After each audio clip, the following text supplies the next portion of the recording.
eventually. All right. Maybe. Just let me know we're live, Sod. Like, you mean like now? I don't know. Oh, there he is. Okay. Yep, we're live. Sorry, I literally have to, because everything has to be done manually, the way I've got it set up right now, because of how literally, I've literally had an hour to do this. Come on, give me a break. I've had to redo everything, and it takes a couple hours to settle this up. You'd be surprised. It's just a lot of. I'm not surprised. It's why I have you do it. I know, because I don't want to.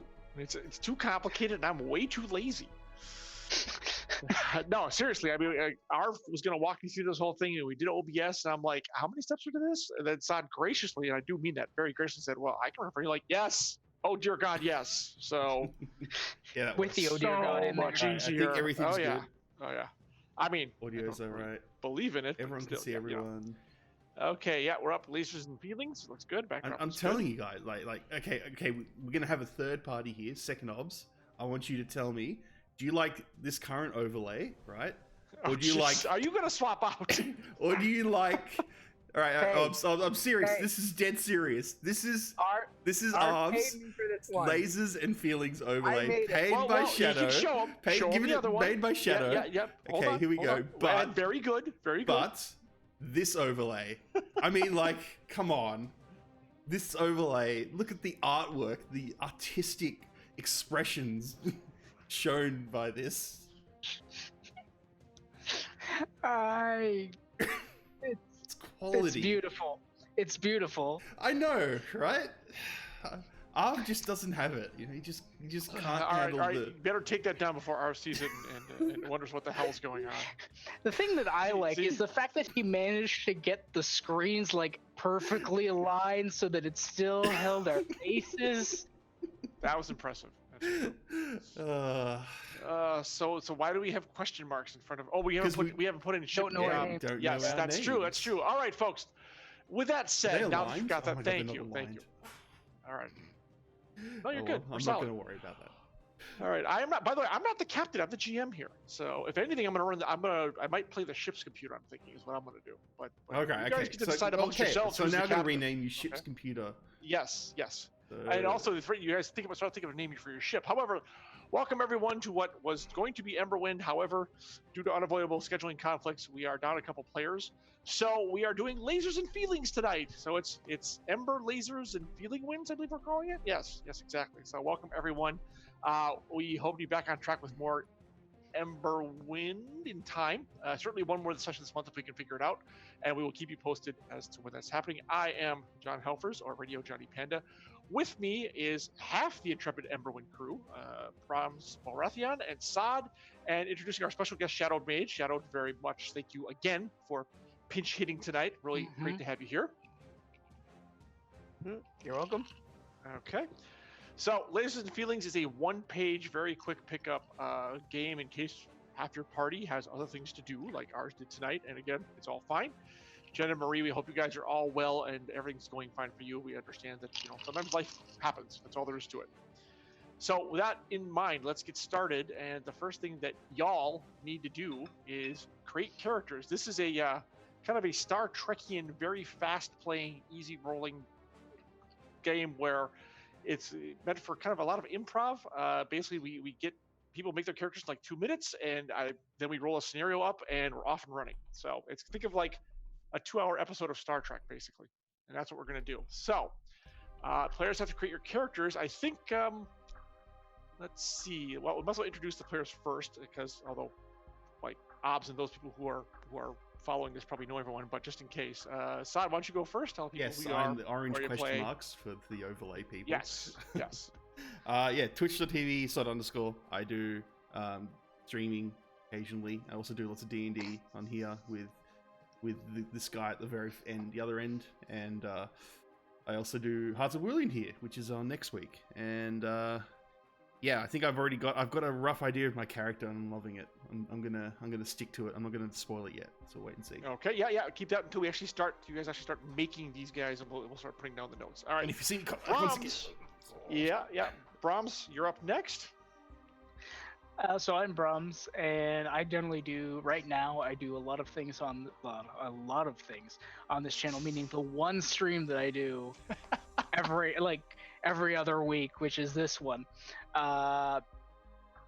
Hopefully we'll be doing more at a later point once I actually am able to get together and do something with Johnny, not this John, different John, and do something like a game.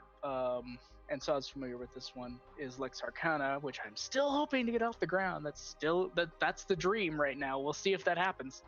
Also, you keep teasing that. I know. I do, and I love that system. I love the idea of that system. It sounds awesome.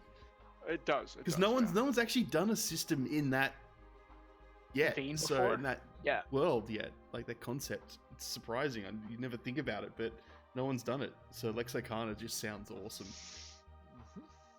And also, just on a side note for Sod, I now have juice.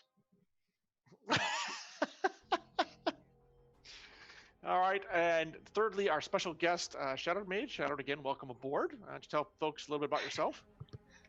Hey everybody, this is Shadowed Mage. You've probably seen me on here before with D&D with viewers, and I'm a moderator in the chat, and I run Arcana Spot. And I don't really stream so much, but keep your eyes peeled for an announcement about something I might possibly be doing on this Arv's channel on November 27th. What? All right. Yes, absolutely. Oh, People, no. stay tuned for that. That should Super be secret fantastic. stuff. Exactly. Super mysterious. See, now, Brahms, you could take a hint from this. Shadows keep you under wraps. You're the one who keeps saying every month, yeah, it's gonna start. Sure, Lexicon is gonna start. Yeah, someday. Yep. So Oh, I'm just telling you. I'm just saying that's dependent on Johnny to see when he can schedule time for it. But that is could true. that could be 2021 for all I know, man. Ouch. Oh, That is Lone true. Wolf. Well, Lone hopefully Wolf. not. Hopefully not, because that would be a lot of fun. We just had a Lone Thank Wolf you. 60-second Hey, Lone sub. Wolf 67, subscribe tier 2 for 7 Tier months. Thank you 2. very much, sir. Welcome aboard. Tier Welcome to 2. this Lasers and Feelings edition of Emberwind, which sounds even weirder the way I say it that way. All right, let's get to character creation, gentlemen. We have a crew, a ship to Okay, dice populate, roll. and a crew to create. So, Saad, you said you already had an idea for your character. Yep. What are you looking at? Well, Or my creating. character, his name is Vladius Impelius III. Now, you may think it's a really weird name, but you see, got to understand is that vampires are actually a space race, and my grandfather actually crashed on Earth, and there's this misconception that vampires are like bloodsuckers and all that, but that was wrong. You see, we have on our planet, we have a species that kind of looks like humans that we have to eat to survive. So, I mean, like, if any human would go along and see us eating or consuming our what we need to survive, I mean, like, you'd think would be eating humans and sucking their blood and stuff. Come on, people. We're in a generation where we're flying ships around and there's many species. You've got to understand that not every species is like yours. So there we go. That All is my right, so name. I'm assuming you're an alien. Yes, I am an alien, Okay. a vampire, And and I have all... yep. Space And I thought it'd be- vampire. I love it. I love it. Yep. That's great. Okay. All right. Everyone just calls me Uh, Vladius for short. Not at Yes. all like some of your other characters. that No, happen. it's no Paladin or reference to something. anything. I don't know what you're talking about. What is the role for your character on the ship? I'm aboard the going to ship? be... I feel like because of my race, I'd be a good pilot. Because I Okay. have the echolocation ability of my bat form. Yes, because sound carries so well in Yeah, space. That's exactly. fantastic. Yeah, Exactly. all right. Why do I Yep. keep telling you this? Yeah, I know. Space It's sound. perfect. Okay. Like, that's how we All right. travel through. It's how our species travels. So you've all right. gotta- And what is your number? Okay, my number, because of how much I feel about this, I feel like my feelings is about 4, and then my piloting, my lasers is 2. Is that Okay. right? That's correct. I'm trying to No, remember. you only choose one number. Ah. A high number means you're better at lasers. A That's low right. number means you're better at feeling. So I'd be 2 then. You're 2. All right. Okay. Space vampire pilot. Fantastic. Mhm. Love it. All right, moving right along. Brahms, what do you got for us?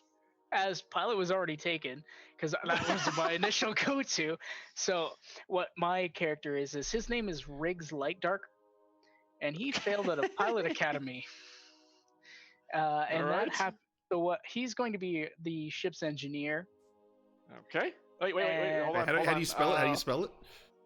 Yeah, sure. Give me a spelling. Riggs, Riggs, light, darker, like literally one Like word. darker. Okay, Light. I missed the Yeah. part. Yeah. Okay. All right. So hold on. What style is your character? So he's going to be, I think, dangerous. That's would be exactly where I thought you were going with that. Yes, and a dangerous You know, engineer is always a great combination. Fair. Hey man. Oh yeah. Yep. Okay, so you are going to be the engineer, right?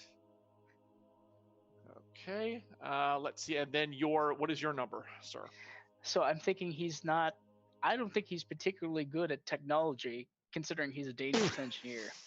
So what I'm considering is I think he's going to be definitely more good at feelings.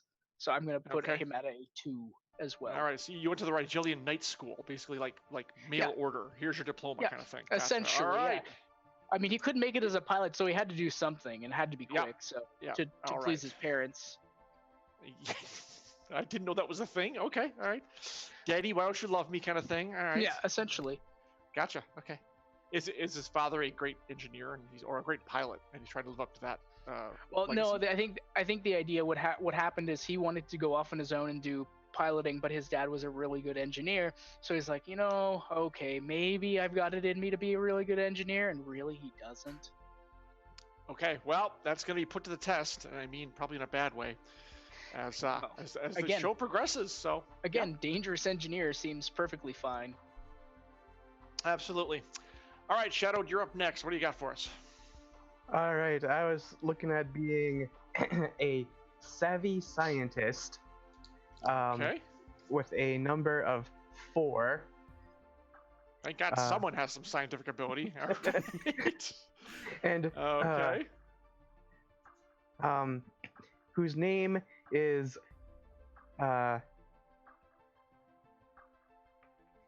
Jason Bond. Okay. So he's also good at killing people. Doctor. Well, actually, I think you could have a doctor, Jason. a master's degree. Yes, Dr. Jason Bond. There. All right. Excellent. That way, the role to get the switchboard to supervillain will be very short. Jason Bond, PhD. There you go. There you yes, exactly. Nice. And let me guess, he's one of those guys who always is aware that you have to know it. Yeah. Okay. Yeah. All right. Savvy scientist, a dangerous engineer, and an alien pilot. Okay. So, all right, gentlemen, next. Let's see. We're not going to call this the Raptor. We have to name this something else. I'm not sure what that's going to be, but someone needs to come up with a name for your ship. And then you have 2. Oh, wait. Let's see. I'm sorry. The one more thing I missed. We have to choose. Each one of you needs a character goal, which is the primary driving force for your character. Saad, what is yours? Obviously, well, if you want to be technical, I want to dispel this vicious rumor that's going around the universe that my race just devours other creatures, and it's okay. not. So you are a racial envoy for your species. Yes. Okay. I can go And with I'm that. proving it by being part of this yeah, crew, the ship. and not eating them. Yeah, and very not important. eating them. Okay. Good. Yeah, it says you can make your own. That's perfectly fine. This can't be bad at all. This will be No. totally fine. No. When you're marooned in space and after a few days, it'll be good. Robs, what is your character's? Yep. A nice rare ham sandwich. Anyways, Brahms, what is your character's? What is Riggs Light Darker's goal? I think it's to live up to Daddy's expectations. I mean, Okay. I have to try, and Yeah. it will have disastrous results. Oh, I am assured of that much. Or at least, but Riggs doesn't know that. I mean, no, he thinks of it's course. gonna totally be fine. Yeah, exactly. Like Scotty without he's got the enthusiasm, but not the skill. Let's put it that way. Exactly. There you go. All right, Shadow, character goal for Jason Bond, PhD. Discover new alien races, kill them, and dissect them. I thought he was going to add another title to the end of his name. That actually, I like how detailed he was on that. Discover new life forms and inspect them from the inside out. Yeah, exactly. Yeah. Okay. All right. Well, good thing you technically have one on the ship. I'm sure this is just going to go over perfectly fine. One, I could just see this be some weird love triangle sort of deal. Like one's trying to eat the other one's trying to kill the other and dissect him. The other one's just trying to get a quick meal. That's all he's trying to do. Okay. All right. Let's see. So that's all right. So create the ship for the SS blank right now because someone has to come up with a name for it. So pick 2 strengths for your ship, which is fast, nimble, well-armed, powerful shield, superior sensors, cloaking device, or fighter craft. I'll let the crew talk amongst themselves and decide which 2 items you want. I think fast. I think that's His one. life goal is tenure. The PhD already has tenure, Arv. Superior Okay, sensors I like, but Supe- that's me. yeah, we can do superior We have a sensors. vote for fast and a vote for superior sensors. Brahms, do you want to weigh in here, or do you care? I mean, I think Riggs might care about the fast only because he failed as a pilot, and really, he has this hidden dream that he wants to be a pilot so badly, and be the dangerous pilot instead of the dangerous engineer. Oh, that's so much better. Oh yes. All right, it seems like fast is someone I think we can all agree on. So it's all right. It's a fast ship because the faster to get in and out of trouble with. All right. So second, we had a vote for sensors, but I'm open to other things. I'm if someone down for else that. wants Sure, them. we're an exploratory ship. There you go. All right, Brahms, that work with you? Yeah, I'm good with that. All right, superior sensors. Forget weapons. We're fine. We have an amazing engineer who can make things happen. Yeah, there might not be the things you want to happen, but you can make things happen. Yeah, Absolutely. I can make things happen. I didn't specify. The SS overcompensation. Yeah, I guess I could throw that out to the chat in case they had a name for this dysfunctional crew and ship. That would work too.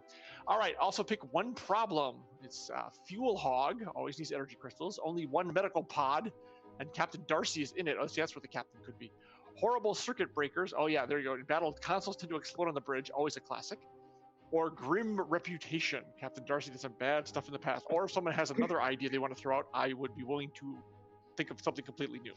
But we need a problem or an issue with our ship. I just love exploding consoles. I think it suits Riggs as well. Although, that's considering our characters, grim reputation Might also be good, yeah. Yeah. That is true. That is true. That is true. It's Tell you 50-50. what. Yeah, we'll flip a coin on that one. Let's see. There we go. All right. Odds, it's reputation. Evens, it's Yeah, exactly. exploding. All right. I rolled a 1, so it's grim reputation. all right. Okay. There we go. There you go. Well, it's not your fault that like your crews and everywhere you go ends up like devoid of life or destroyed or just people bad just things assume happen. I'm going to devour them. You know. Yes, never heard from again. Things like that. Yep. Vladius just got really hungry and couldn't, it Just because my room has some hanging creatures that I use that look like humans that I eat. I mean, like, come on, it's not. Is it though? Is it? Hey, man. Okay. There are all sorts of aliens out there. Why can't there be ones that devour creatures that look like humans? That's all I'm saying. All right. Let's see here. 1. Oh yeah, I'm totally. There is a poll. Will the crew survive tonight? I'm the number 1 vote, by the way. Just so you know. Place your bets. Place your bets. All right. So let's see. I get to create a space adventure, which I just have. And the space adventure is Zorgon the Conqueror wants to occupy an alien artifact, which will rip a hole in reality. Oh, that's perfect. That's straight out of Marvel, for crying out loud.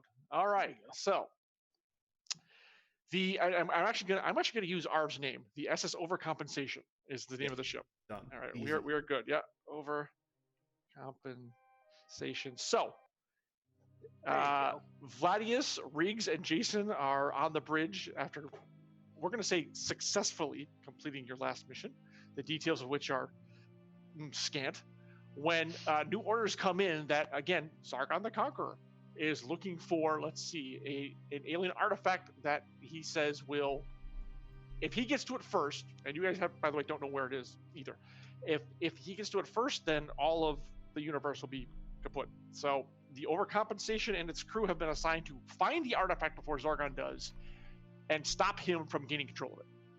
So, crew, how are you going to go about doing this? Ship computer, Helfers. Yes. What do you know where the artifact is? No. Damn it. thought I'd try that. I don't even know what the artifact is. That was going to be my next question. Damn it. You Any have a ideas? PhD on board. Perhaps you should ask him. So I'll get onto the communicator. Okay. Dr. Jason, Yes. do you know where the artifact is? I just got the damn communique. You think I have any idea? I specialize in biology, not archaeology. Damn it. No tenure. I don't know for what to do. you. Maybe I'll ask the engineer. Yeah, that tenure's slipping away there, buddy. Chief Engineer Riggs. I think Riggs is Yes, sleeping on the Boyle. job. Yes, boy. Are you what could drinking do? I was again having a on the job? What would give you that idea? Well, I just heard what sounded like you drinking glass, drinking liquid from a glass with ice in it. That's all. If I said no, would you believe me? Yeah, probably. Then no, I'm not drinking. All right. Do you know where the artifact is? What artifact are you talking about? I'm down in engineering. I have no idea. Do you even... How long has it been since you've actually come up to the bridge? Hey, Calvin guy. 6 months? Hmm. Well, Yeah, Vlad, you realize you have not seen him in a long time. Yeah. Well, there's a problem. The captain's kind of... Well, Doctor, you can explain what's happened to the captain. And I kind of like set it so it's everyone's communicating with everyone. Yep. Yeah, you have it like on ship-wide communication, exactly.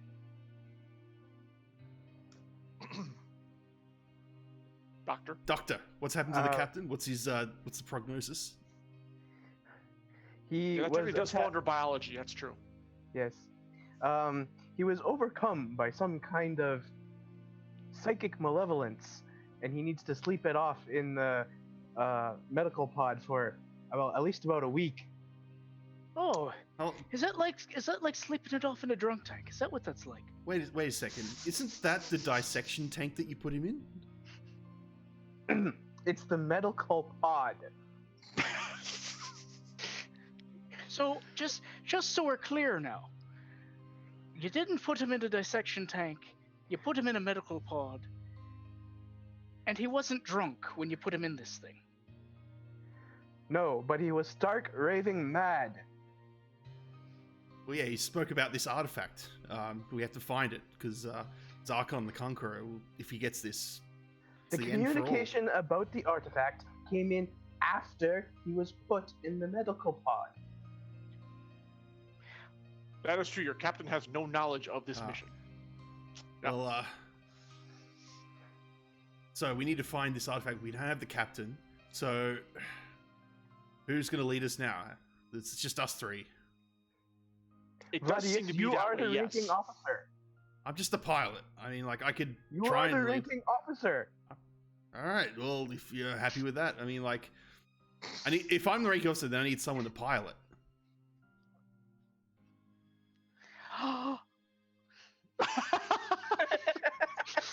I'll be right up.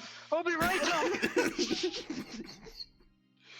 So the pilot of the ship is going to abdicate his position for the captain's chair, and the guy who wants to be a And pilot now- but failed is going to be this can only go so right. All right.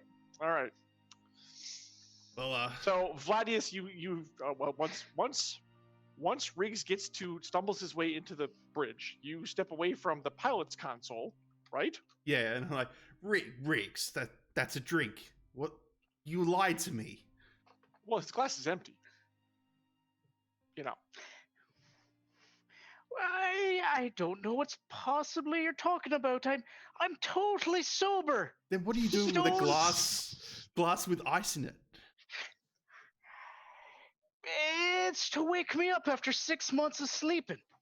Oh wait, so you eat ice? Is that it? If I said yes. Well, I understand. Sorry, because I got to understand. It's that I've got to how people don't understand my species. I'm trying to be as open as possible to yours, so I apologize. That's fair. But yeah, then yes, I'm eating these ice crystals because they give me sustenance. Now, the liquid, if I could get some more liquid in the glass, that would sate my hunger more. Well, I can go to the captain's room for a second and get you a bottle of it. How does that sound? So you can constantly refill it. That would be perfect. Totally perfect. All right.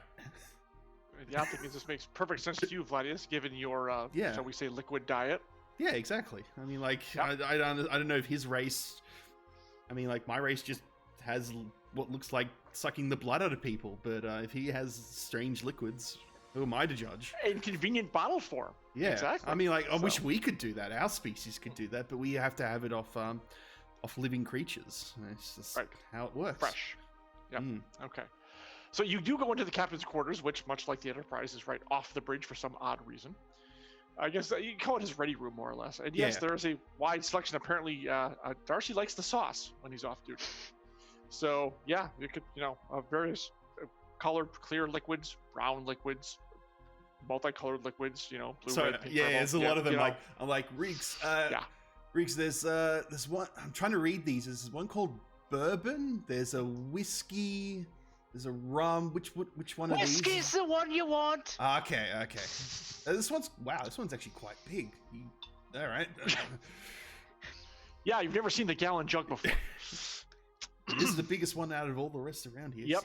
So. This is the type they use at weddings and it has the spigot. You just have to Yeah. push. Exactly. All right. Well, with your engineer/pilot now fortified, Riggs, you take your position, and suddenly you feel like you're sort of coming home, almost, not quite, but kind of. And where are you putting, by the way, your sustenance, your own liquid fuel? That would be like, I assume these modern day ships have a handy dandy, cup holder, like But of course, only the much- finest amenities. much Yes, it's akin to overcompensation. our modern.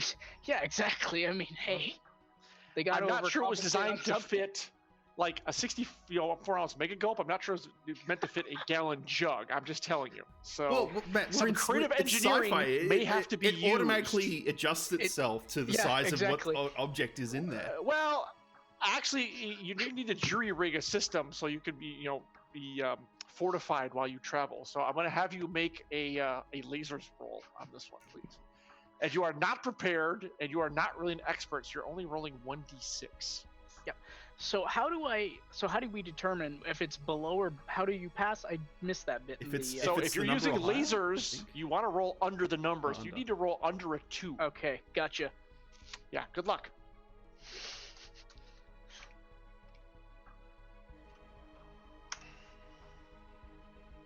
That did not happen. Okay.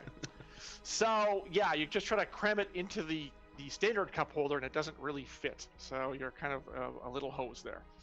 So either you're gonna have to have it supported in your hand, leaving only one hand to steer, and do all the other piloting things, or you're gonna have to put it down and perhaps risk valuable pilot time to get it when you need a hit. So that's that might be a little bit more challenging for you, I have to say.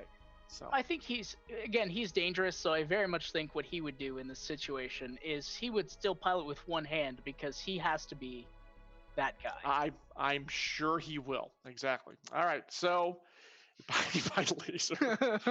All right. So we have 2 members of the crew in, I'm going to say positions, and I will note, as brought up in the chat, that now the engineering bay is completely deserted. Mhm. Doctor, what are you up to, and where are you right now while all this is going on?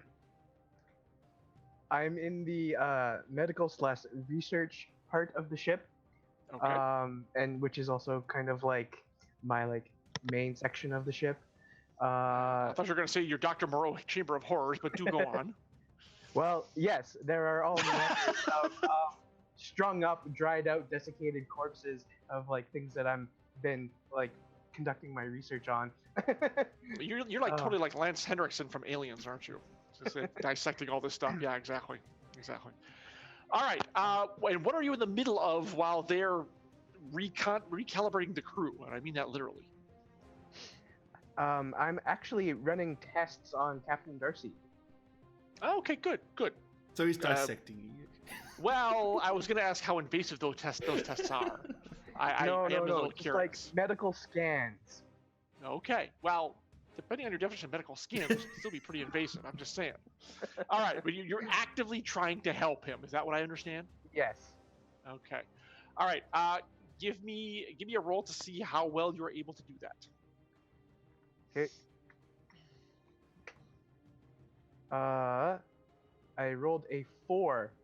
Which Right on the is number. fine. Okay, so you're Yeah. doing fine. Yes, we're gonna call it that Darcy has what we call in the professional field space madness. And you are correct. Your diagnosis actually is spot on. That he pretty much kind of needs to sleep it off. It's kind of like an extended drunk, but he's like paranoid delusional, and basically he's got to stay in the pod until he kind of snaps out of it. So, and there's unfortunately not much you can do for him at this moment. So, but you do know the ship does have its mission to take care of. So. All right. Then in that case, if I've decided that there's nothing further that I can do, I'm going to go join my shipmates in the On the bridge. Bridge? Yeah. Okay. All right. I wish we had the sound effect for the door opening. However, within a minute or two, Jason Bond, PhD, has arrived on the bridge. And there is, by the way, because for some reason Bones always seem to hang out on the bridge a lot, there's a station for you as well. So it's like the doctor's station. So there you go. And by the way, when you come in, you see that what was your pilot, Vladius, is now in the captain's chair, and your engineer, Riggs, is now at the pilot's console. Make of that whatever you will. I am unsurprised. Well, yes, having access to their psych reviews, you know that Biggs has always wanted to be a pilot, but he washed out and, of course, was an engineer. And again, since you guys both said that Vladius was the ranking officer, it's very obvious that where he should be. So, yeah. Okay, everyone's on the bridge. You still have no idea where the alien artifact is or where Zorgon is as well. Need some sort of course of action, gentlemen. All right, we need to find out. We need to know who might know where this artifact is. Do anyone have any ideas? Well, acting Captain Vladius, perhaps should we not set a course to get into contact with the nearest station of our Federation? Sure, why not? Why would we want to go there? It is now. We haven't got time to do that. We need to find it. We need to find this artifact now. We can't spend time going back and reporting all this and getting a new captain. That'll take days. Yeah, they were fairly explicit about go out and find the artifact as soon as possible. That is correct. Sustenance. I have to admire how Brahms is committing to his character, by the way. Yes. All right. I got an idea. Do you know, Doctor? Do you know? Don't they your type? They have what they call archaeologists. Remember how you spoke that out earlier? Do you know any of those? Is there any one of those types that you know? Are they somewhere within the sector? Well, I do have an ex-lover who was specializing in archaeology. She was stationed on a planet, just a couple systems over from here. We might be able to go contact her. And you didn't dissect them? Dissect who? Your former lover. I just wanted to make sure. Oh, heavens no. Okay, good. Well, this breakup wasn't so bad as all that. So, I think this is where the captain would go, pilot, set a course. Is that right?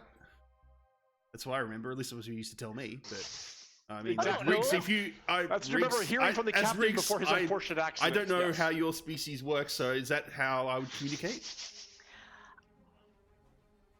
I would assume so, as he takes another drink from the whiskey.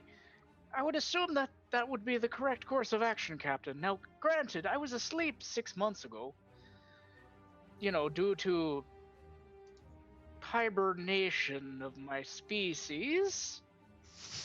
Yep.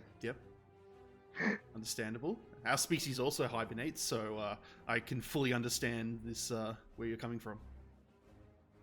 Oh, that's excellent. Thank you very much for understanding. Now, if you'll very kindly point me at the correct port on the console that I need to press in order to get this thing to move, that would be wonderful. Oh, sure. And I kind of get up and like do it all for him. Yes. So I program it And all put in. the proper course. Yep, put the all right. proper course. And then he said, and then you just press that. Excellent. Now, if you could just press that.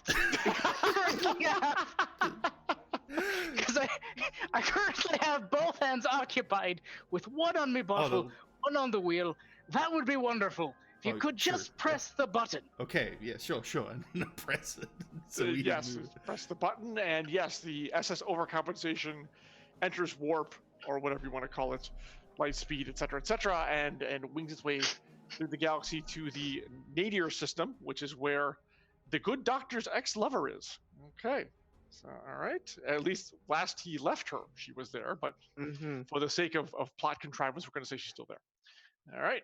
Okay. And the system that she is, or I should say the planet she is on is, let's see here. Is a jungle world. So, in the spirit of Lucas Universe Everywhere, of course, it's just all jungle. That's it. Nothing else. Okay? So, but they've carved out some things. There's some cities and such, and a landing pad and all that stuff. So, but the ship is too big to land, so you'll probably have to take a shuttle down to the planet itself. Sure. And I assume who's in the away team? Well, we have a few extra men around, maybe? There's red shirt crewmen everywhere. Sure, Yeah. why not? Oh, it's okay. I'll just put it in park. It'll be totally fine. That's the warp drive. If I say I'll put it in park again, would you believe me? Yeah, that's it. So I'll just show you. The park's that one over there. If you pull that, then that stops the inertia. So He pulls what it looks like. No. The one to the left of it. The one to the left. Oh, oops. Browse, make a lasers roll, please, for me. 3, just one above. Just one. So when you accidentally hit the drive engage bar, you only go one system back over instead of two. So you reset your course, come back to the nadir system yet again, and after your slight detour. Okay. All right. Vladius, after seeing this, how do you wish to proceed by putting it in park? Yeah, so I put in park and So when you put it in park, are you pulling up what I was gonna say? I was gonna pull up one of those parking brake. It's a parking brake. Of course it is. Yes. All it does is that it stops the inertia in all directions. But and it puts out like the ship actually has like the parking gears that come down, but they do nothing. It just looks. Yes. and the lights come on. There you go. Yeah, and you get like parking lights. It's like Right. 4 ways. Yep, exactly. Okay, you are now in orbit around the planet Nadir 4. All right. Again, so we're trying to figure out who the away team is. All right, so you have to come, obviously, Dr. Jason. So you can communicate with her. Yes, I suppose so. We need someone who's, if we have to, perhaps, we need some tools if we're going to be excavating by any chance. So, Riggs, I mean, like, you're our engineer. You know all about tools, don't you? He kind of does one of the whole like, yes, I know all about tools. So many tools. Great. And I cannot believe you didn't say, if I told you yes, would you believe me? But that's a good answer too. All right. Okay. I guess I'll just part the ship down. Well, we also I need a corpse. I got to take. I mean, yeah. I need something. I need to pack a lunch. Yeah, I need to pack some lunch because if this takes long, then obviously I need to devour human flesh. I mean, I need to so I really have need to keep sustenance. that. Did I say that out loud? And then, of course, Riggs is not catching any of this. He's too busy lugging a giant whiskey bottle to the. Well, yeah, he's already 3/4 in his cups, for God's sake. All right. So you are taking a few meals to go. I mean, security crewmen. Yes, Yeah. yes. Okay. And one They're all wearing red one shirts, that I'm looks like a assuming. security crewman, but it's actually one of the species that our people have to eat to survive. Though I dress them as one of the crewmen, just in case So, it. Just out of curiosity, do you need to like drain your meal completely, or can you like half? It can eat be them and anything. they'll, I mean, like recover? I can drink their blood. I can eat their flesh. I mean, like that's how a species. Oh, you works. are omnivorous in your species. Yes, basically. yes. Gotcha. Okay. What about vegetarians? Do they taste different? That just new curious. plant-based meat. Well, yeah. Well, it's more like if they're lean or not, because Okay. different if they're a different size species, like some of them if they're more the ones that we devour, like there's different types of their species. There's ones that are quite physical, much more physical, and they go out and are able to run and move around more, and those ones are a lot tastier because they're a lot more leaner. Exactly. So you like the basically for your species it's well, I'm not gonna say it. Anyways, we're just gonna move on. So you guys get in the shuttle, all three of you, and then you have 2 security. Gotta remember that, and then you have one your kind of your blood bag basically, or your Yes. your meal ready to eat. Mm-hmm. Okay. All right. You say one, but I have a feeling that numbers might be slightly off. It's hard to say. All right. I'm just gonna put MRE. There we go. And Okay. as we're like piloting down, I go, I need a snack, and you see me go and start like devouring one of like a body part, eating it. Literally just eat like their hand or something. Yeah. Okay. Yeah. I mean, you guys have been on crew with him for like several months. You kind of know this is kind of his thing, so Yeah, it's not the really all norm. that. I don't know if Riggs really does. I mean, Well, yeah, Well, that's true. He might be too hammered to realize that. That's a good point. I mean, he's So, been... so Riggs, how do you react to this? Fucking Christ, man! What the hell? You What? just ate that man's hand. No, this is not. This is not a human That's not the hand. man. It's not a man. How do I have to tell you this? It's one of the the critters on our planet that I have to consume in order to survive. It's this misconception. I mean, like, it's just because you're not the only species in the universe that has 5 fingers in a hand. And I just kind of walk over and I take Riggs and is like, let it go. Let it go. And you Riggs, see make like me a- the make me- jaw, actually, like make my me a- mouth open, and there's like the Yeah, teeth. I it's- go back to gnawing on it. Riggs, make me a feelings roll.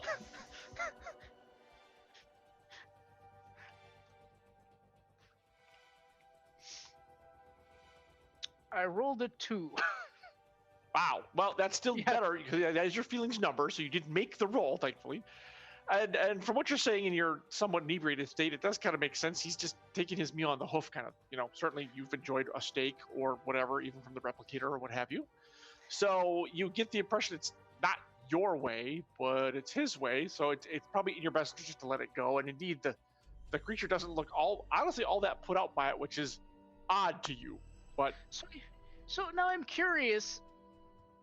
Now this might be my own sustenance talking here, but I'm curious. Do you ever have it, like, cooked in any way, like medium rare or possibly medium over a fire or something like that, or do you have it rare all the time or just fresh? Wait, you cook? So you're saying that the food that you eat is cooked? No, my food is in the bottle. Oh, I'm talking about other races. Oh, no, I never really thought of that. What? So you put them in fire and then it cooks them.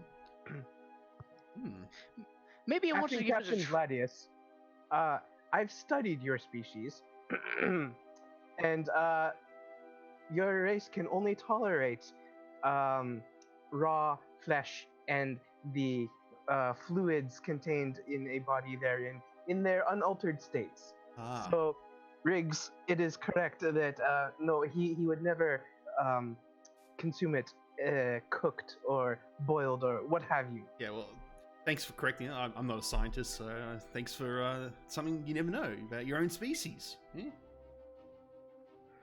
Indeed. All right, let's see. The shuttle lands on the landing bay area, or on the whatchamacallit? Landing pad. Thank you, landing pad. Yes, exactly. You're brought in. It's not a very populated planet. In fact, apparently this archaeological outpost is really the only thing that people are aware of here. So I believe you disembark and you're standing there. It's hot and humid, and verdant green, lush jungle growth spreads out all around you. What are you doing now? Dr. No one came here to meet you, by the way. Dr. Bond. Sorry, is it Dr. Jason Bond, PhD, or Dr. Bond? My apologies. I don't know how to pronounce. Jason Bond, PhD. But if you must, you may just call me Jason. Jason, could you please tell us or direct us to where this ex-lover of yours is?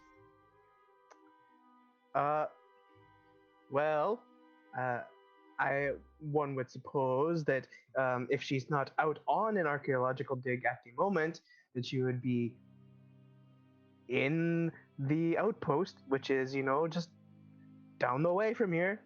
Are there any hazards that we need to know about? How's this planet? Have you been to this planet before? No, I've not been here before. Maybe we should ask the ship computer. And then I pull out the communicator. Helfers. Computer helfers, are you there? Ship computer. Yes. This planet that we're on, any known hazards that we need to know about? The planet Nader 4 is much like the Earth continent of Australia, where everything will try to kill you if you let it. Approach with extreme caution. That is all. I wish my grandfather was here. He could tell me all about Earth. Anyway. Indeed, the jungle does look dark and foreboding. And while this entire conversation between Dr.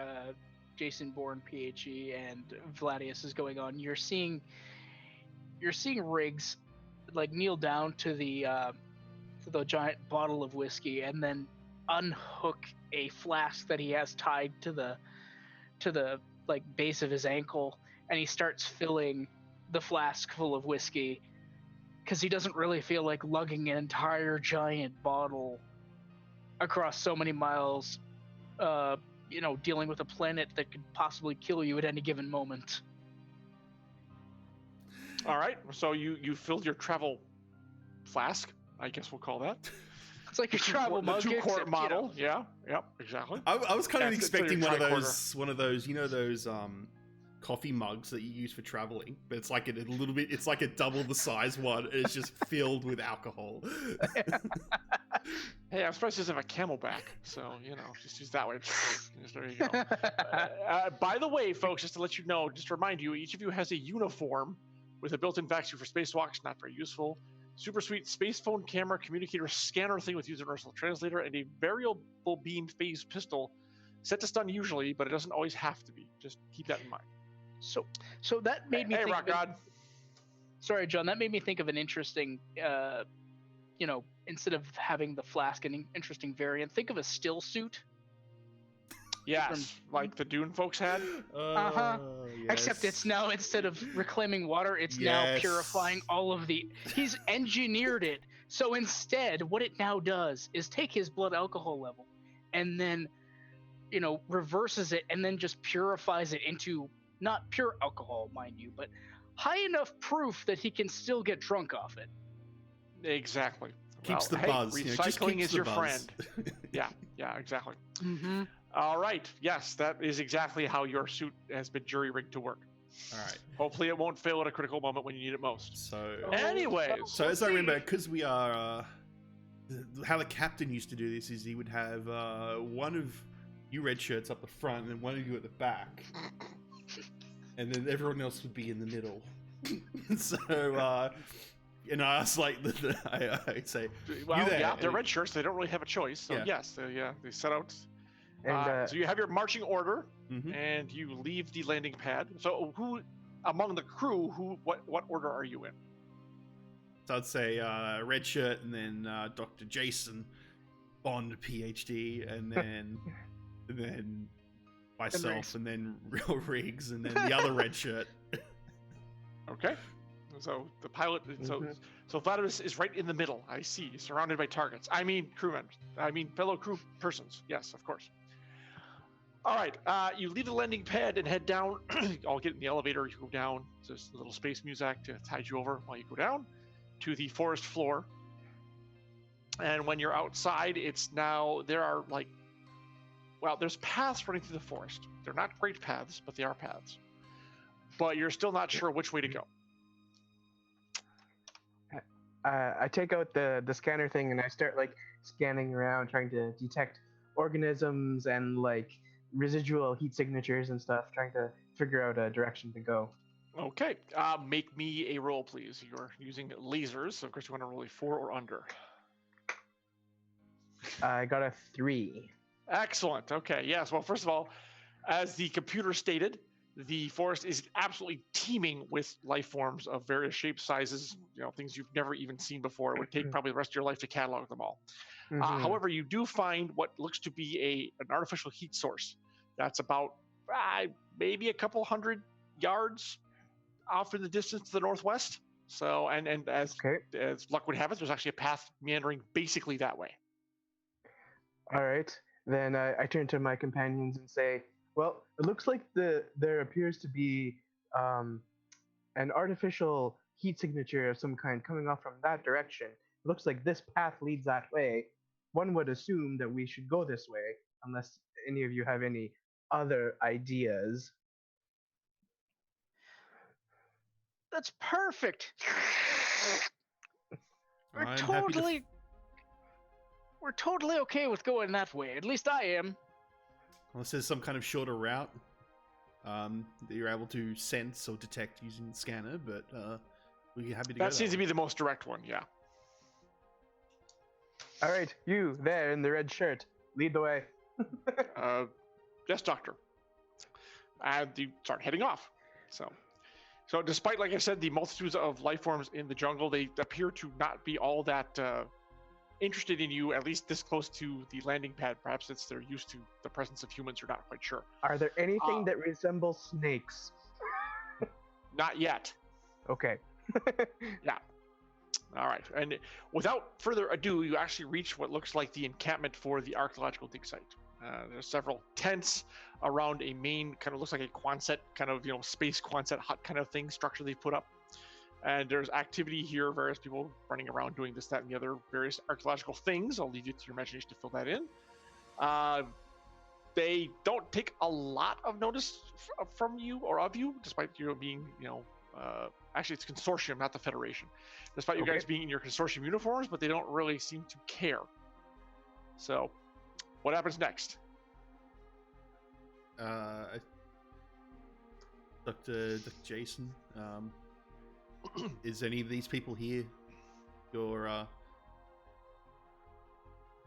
right, so I just start like wandering around the encampment and just like poking my head in tents, trying to see if I can find her. And her name is Marie.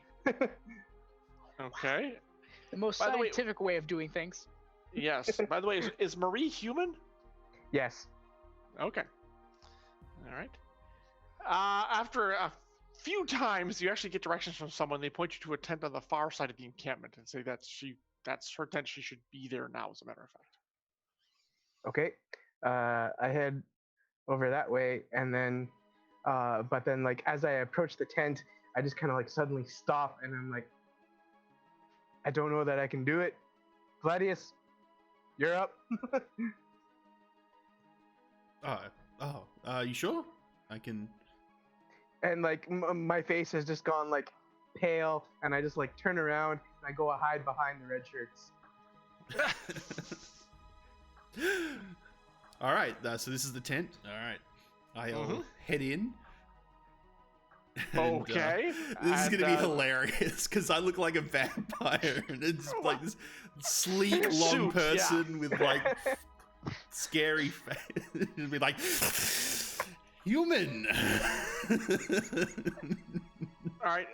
It's standard kind of tent attire. There's a cot, and the woman is working at a desk with her back to you, and she hears you kind of come in. And says, "What do you?" That's the noise I'm literally making as I walk up. It's gonna stop. Turns around. Jameson, I thought you had that cold ticket. Oh, you're not Jameson. Who are you and what do you want? Are you Dr. Marie? I'm Dr. Marie Thaddeus, yes. Excellent. I'm Is there something wrong with your mouth? Oh no. Nothing. I mean, she does look delicious. I'm not gonna lie. I mean, like your species is very similar to the ones that we consume. So, I mean, let's not get into that. And at this point, I'm like poking like Riggs in the ribs and like whispering to him, saying like, "Tell Vladius not to drink her." Oh, you heard me yell, "Hey, Vladius, the doctor says you can drink her."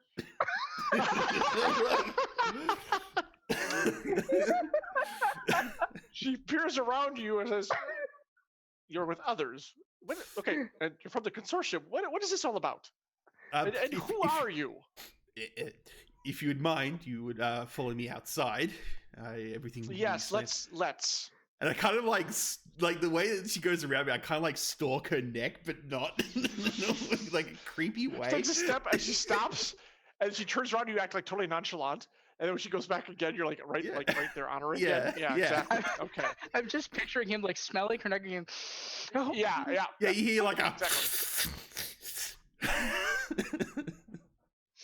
All right. Despite your interest, she makes her way outside.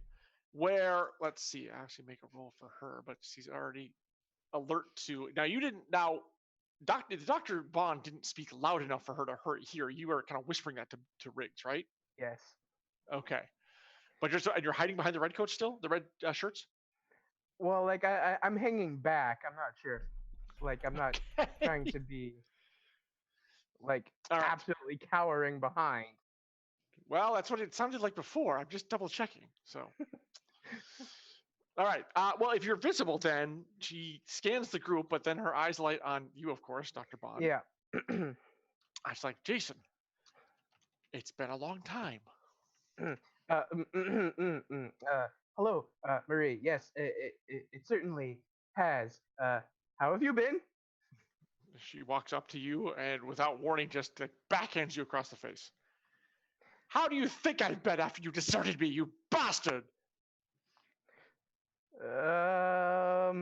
Well, that seems to be about as expected. And here you come crawling back to me for what, pray tell? It can't be a coincidence. You didn't just drop in to visit, I trust. And tell your slobbering friend to step away.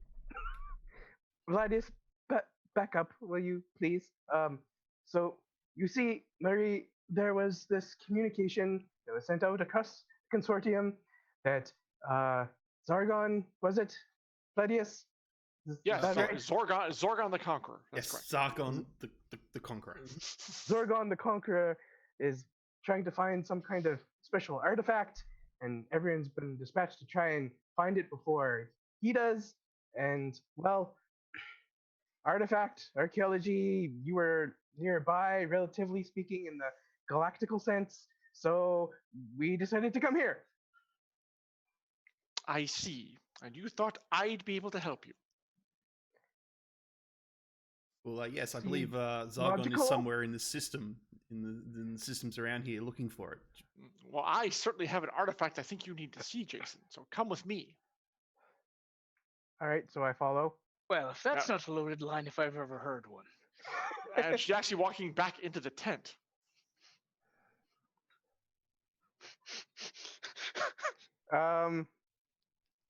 my curiosity has the better of me, and I just follow. All right. Yep. So, yep. And then something that Vladimir, in his haste or just perhaps unnoticing, did not find was that there is a small, like, space crib off to the side. And that space crib contains a child. Uh-oh. And she brings you over. Okay. I want you to meet your son. I faint. And you guys hear kind of an odd whistling and a sudden thud from inside because no one else went in with him. But through the tent flap, you can see that the good doctor has gone face up on the ground. Dun dun dun. I've done that a few times in my life before. Oh, is that that's a human trait? Is it? Is that? It's our hibernation technique. Yes. Oh, so that's how. Okay, got it. Wow, I'm learning more. It's interesting learning with the human crew. So what do we do with him? Do we just leave him there, or do we? Because our species, we actually have to, when we hibernate, we actually have to go into a specific container in order to hibernate. I think, here's the thing. There's some types of hibernation that is totally okay. That one seemed a little bit unexpected to me, so maybe we should possibly wake him up, because that seemed a little abrupt.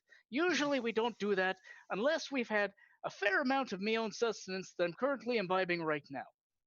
Ah, okay. Well, he's one of your kind, so do you know how to wake him up? Yes. In fact, Well, get anything that recollects a good bucket of cold water and slush it all over his face. That'll totally wake him up out of any sort of sleep he might be. Oh, yeah, that's right, because you have ice. That's right. You eat ice. That's exactly it. Get it. It's total. Yep. Got it. There is. While you guys have been talking, she's done exactly that. Poured out a glass of water from a canteen in her tent and splashed on her face. Dr. Bond, you awaken to, well, wetness. And then you hear spluttering and choking. Yeah. Yep. I splutter from the water that's been poured on my face, and I said, I just had the most wretched. And then I see Marie's face, and I was like, glorious dream.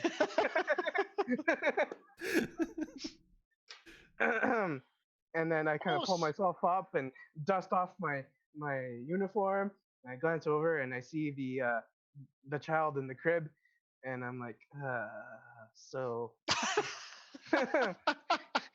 You know that dream I was having. Well, Gladius Riggs, as I was just told moments previously, apparently, meet my offspring. And yes, lo and behold, now that you both look at the tent, you see that there is a child that bears a suspicious resemblance to Dr. Bond and Marie in the space crib. I've got to tell you, Doctor, he's a hell of a lot better looking. Fascinating. Do they might be the booze talking. Do your species turn to bats as well, or like when they're children? No. Sadly, Marie kind of cocks an eyebrow at you. No. Oh, what about clouds and mists? Wait. Yeah. Our species, when our young, they have this natural instinct to turn into bats, and also clouds and mist. That's some sort of. Though the clouds and mist thing is more of a defensive mechanism, but generally it's bats. I was going to say that's fair when your parents are looking to rear a hand against you because you've been so terrible. Yeah. When you think about it, a lot of children love to fly off after having arguments. Yeah. You want me to show you? And you just see my form just shift into this absolutely demonic looking bat with like huge fangs and black reddish eyes. Ah! Oh, that's not terrifying at all. I'll be over here. I'm feeling a mite peckish after that. I think I need to go outside for a minute and replenish myself. I'll be right back, or not. We'll see. Good Lord, sir, calm yourself or whatever it is you're doing. First of all, you'll scare the baby. My Valiant, apologies. Valiant. Like transform back into my humanoid-looking form. Yeah, like drool all down his consortium spacesuits. Yeah, It's like just the covered in it. Yeah, the off the fangs is like a bit of drool, Yeah. and it's like going on people. So I need to find out now. Now I need to press on this because so he changed form. Was it just Well, he started to. Just his face, basically, like he Yeah, was yeah. transformed into some sort of Okay. man. Right? Remember the man bat thing from Stoker's Yeah. Dracula that Coppola did? Mhm. Kind of like that, Yeah, basically. But Gotcha. he only got so far before Marie told him to knock it off. So yeah. Yep, that's kind of what he was doing. Which, as far as I know, I don't think any of you have ever seen before. Yep, and that's and Oh. then as Riggs is walking out of the tent, all you see is him furiously sucking on that pipe, just trying to get every last ounce of alcohol he can possibly. But you've got get like an into his extra body. pipe for when you need those moments where you need that extra bit. And he's seriously It's like been an thinking, emergency. he's been thinking the idea of not bringing the gallon jug. I think this time. It's Exactly. essentially. I mean, he would be double fisting at this point. I mean, what he did is Right. he stuck one end, and then after seeing that, he just stuck the other end, and he's just like, I just nope, and walked right out. All right. right. Bond, after seeing your son and now seeing Vladius transform into this, probably one of the most hideous things you've seen, and you've seen a lot. Let's put it that Yeah. way. That wasn't on your operating table. What do you do? Well, I'm still kind of shaken up, but I turn to Marie and I just I say, Marie, the child, a name? Well, not yours.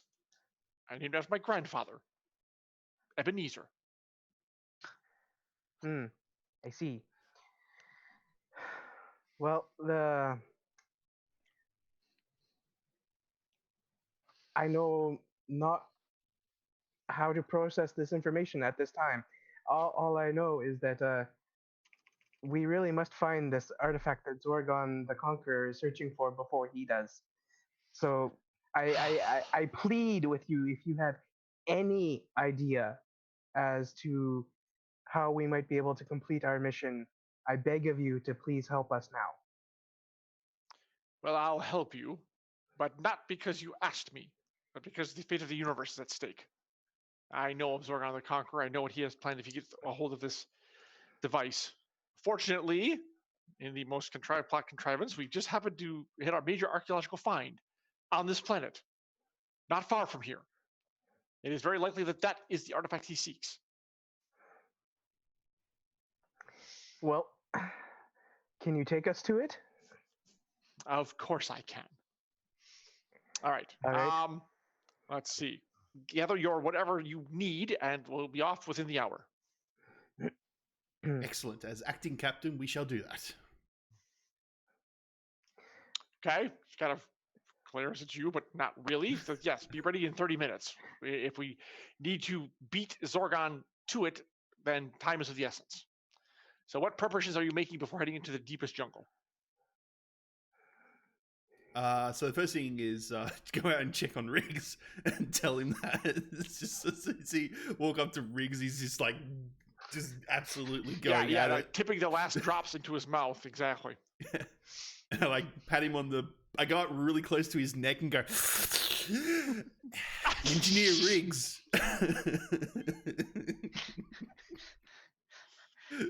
Jesus Christ, man! We'll be leaving in about 30 minutes. Apparently, the artifact is on this planet.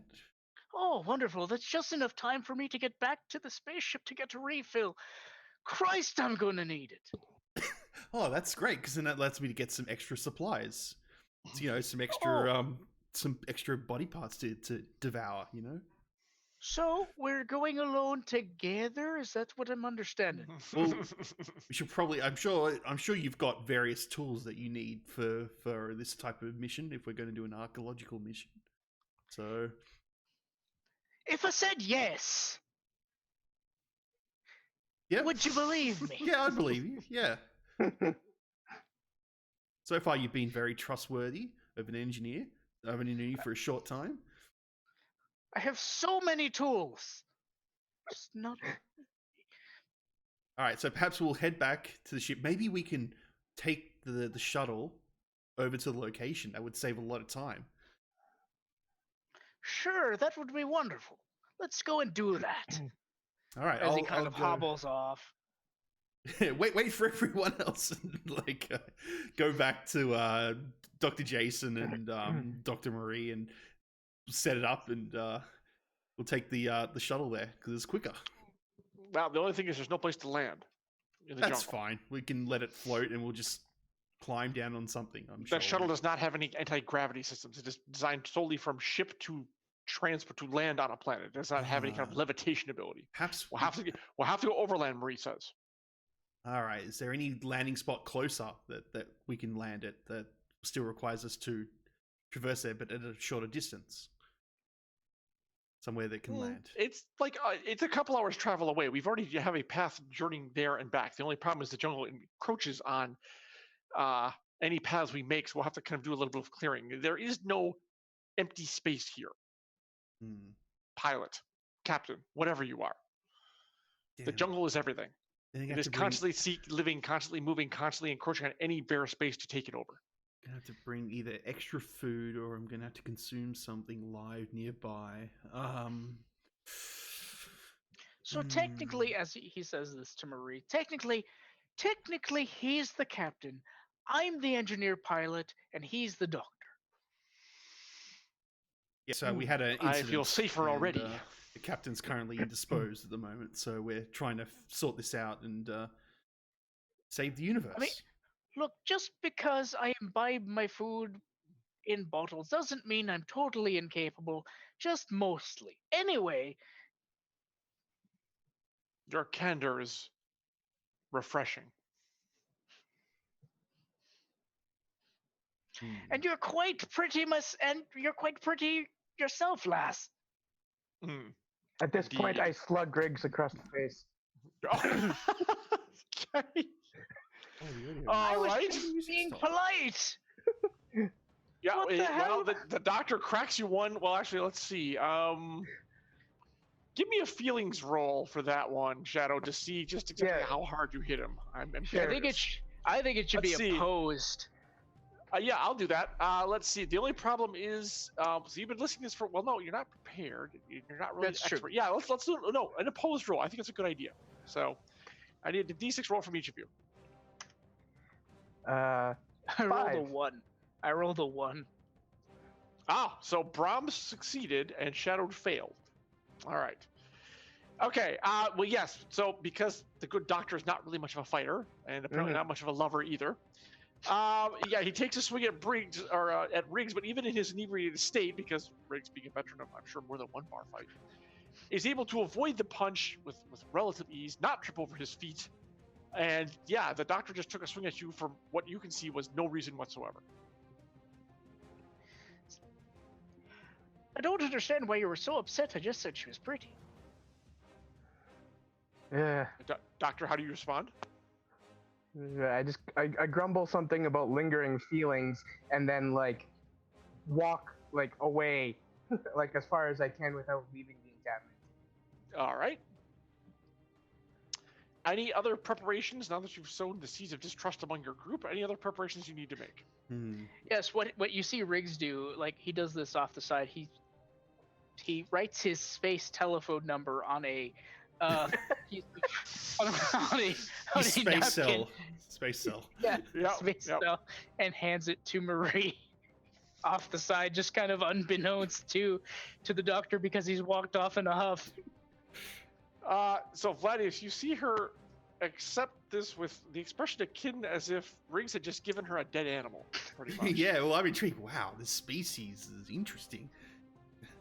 Yeah, she just Wonder looks if at it, she'll eat crumples it. it up, and Another- throws it maybe- over her shoulder. Of course, Riggs doesn't notice it all, and Yes, he's because you're already rather walking proud. away. Yeah. Yeah. He's rather proud of himself. Yep. All right. So, what preparations do you want to make before heading into the jungle? Riggs totally refills, Okay. himself. Yep. Just- well, that filling up your 2-quart flask. Oh no! Means. No, I mean refills himself. Literally, mouth on spigot, pressing spigot in, refills himself. You're drinking all of it. not totally, because alcohol poisoning is a bad thing, and even Riggs knows Well, this to a alright. point.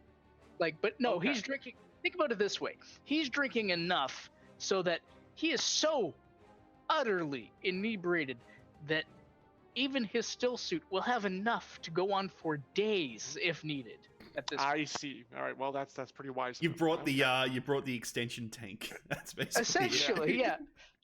Okay, gotcha. So you'll be able to resupply as needed. All right. Okay. Doctor Vlad. I Anything can- else you guys are doing? I can't think of anything. I'm going to contact the ship computer. Ship computer helpers. Yes.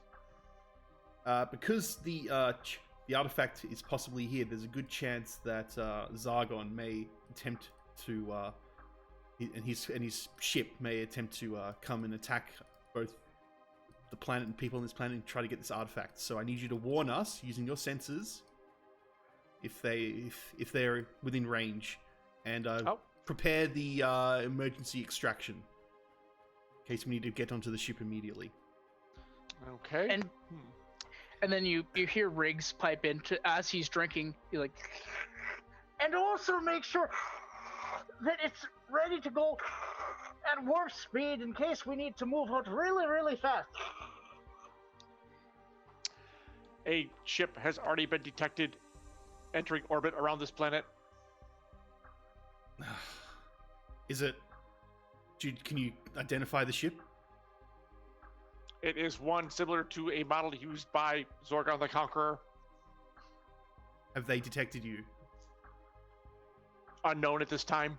My superior sensors detected them, and I took position to hide around the planet. It is unknown whether they've detected me at this point. However, it is safe to say that they are probably on the planet and heading toward the artifact as well. Oh, damn it.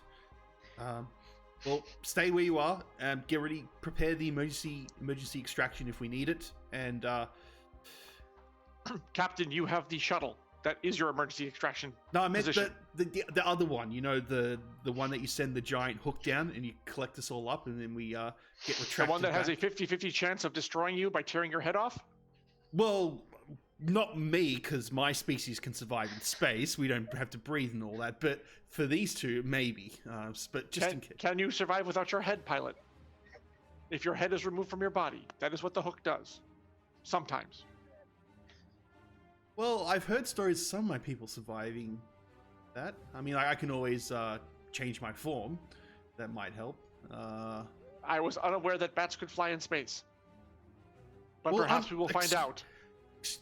This computer hasn't been programmed for my species. It's still using human species. I will prepare the secondary extraction system. Hopefully, you will not have to use it. Oh. Thank you. And we'll... Let us continue. Yes, indeed. All right. Shadow Cam died for a second, so I have to fix the overlay. I'll do that while you continue. Yep. And all right, while before we leave, Riggs will actually grab one tool. That way he has one. all right. And will What feel tool? less bad. What tool is he taking? I would he would take a something to detect the artifact. I'm not sure what that would be. Something like a tricorder. Well, your hand scanner can technically do that if you reconfigurate it a little bit. If you actually make one of your engineering rolls, you could actually jigger the kind of the output of it. You know, just like they did whenever they had to modify a tricorder. Your own handy dandy communicator could technically do that. Sure, I will try that. Also, John, as I am ridiculously inebriated, I'm not sure if I should get a -1 or a +1 to this. Well, since you are Irish, and of course that only lends to your ego, I'm going to give you 2, because when you're drunk, you are technically prepared, and you think you're an expert. So roll 3d6. Okay. You still need to get a 2 or under is the problem. So, but hopefully with 3 you might actually make it this time. Oops, that did not work.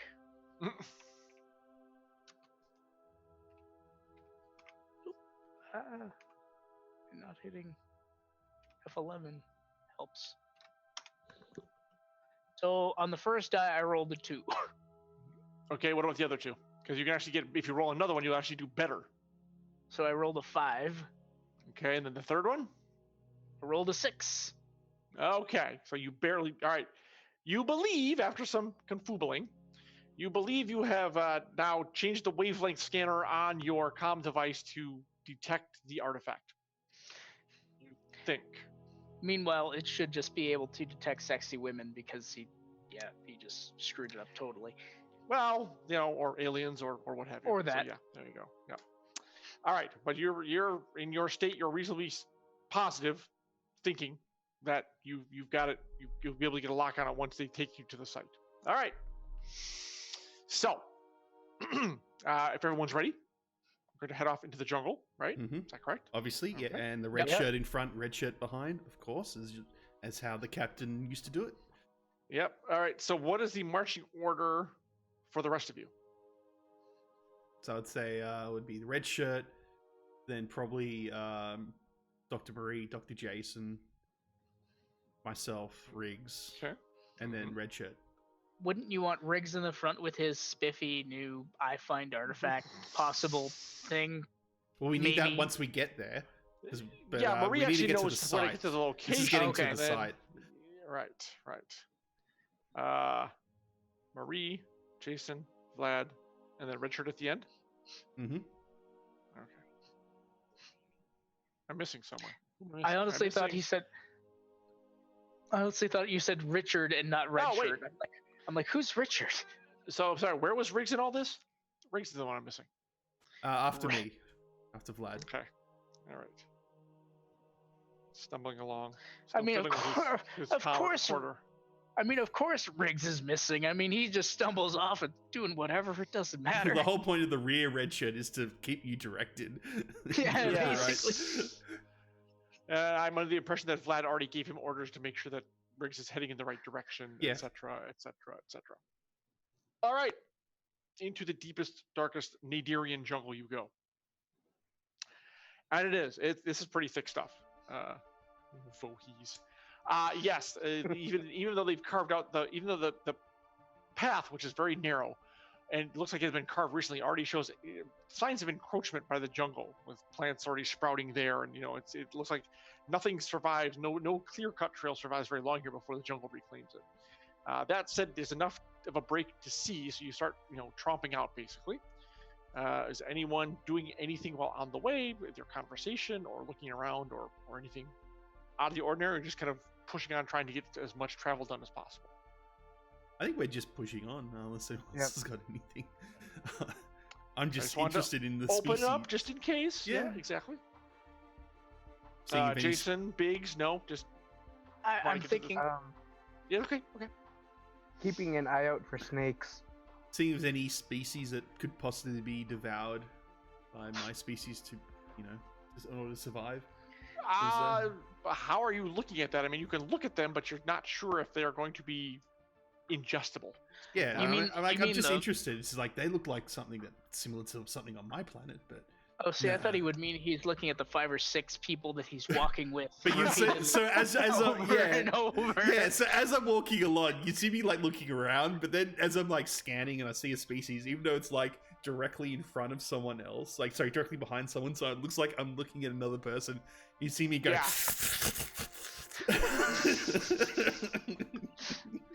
I'm just picturing him doing that, and then I'm picturing him look like kind of peripherying somebody, and then they're turning into a giant steak in front of his eyes. Exactly. All right. Yeah, And then it's rather unnerving because you think they think he's looking at them. He's actually looking at something beyond them, but they happen to be in his line of sight. So yeah, it's always like, yeah, exactly. Just all these awkward, just inconveniences that happen that make this stereotype that our species is some kind of like humanoid devouring, rampant bloodsucker. yeah, Exactly. rampant bloodsucker. Yeah. All right. Okay. Let's see. All right. All 3 members, give me a feelings roll, please. First roll. Yeah. And now you got to roll. You want to roll over your number. Yeah, so over for 2. Yeah, over Mhm. 2. I rolled a 2. All right. I rolled a 3. Actually- All right. Saad, what'd you do? I'm about to roll. Wait, what?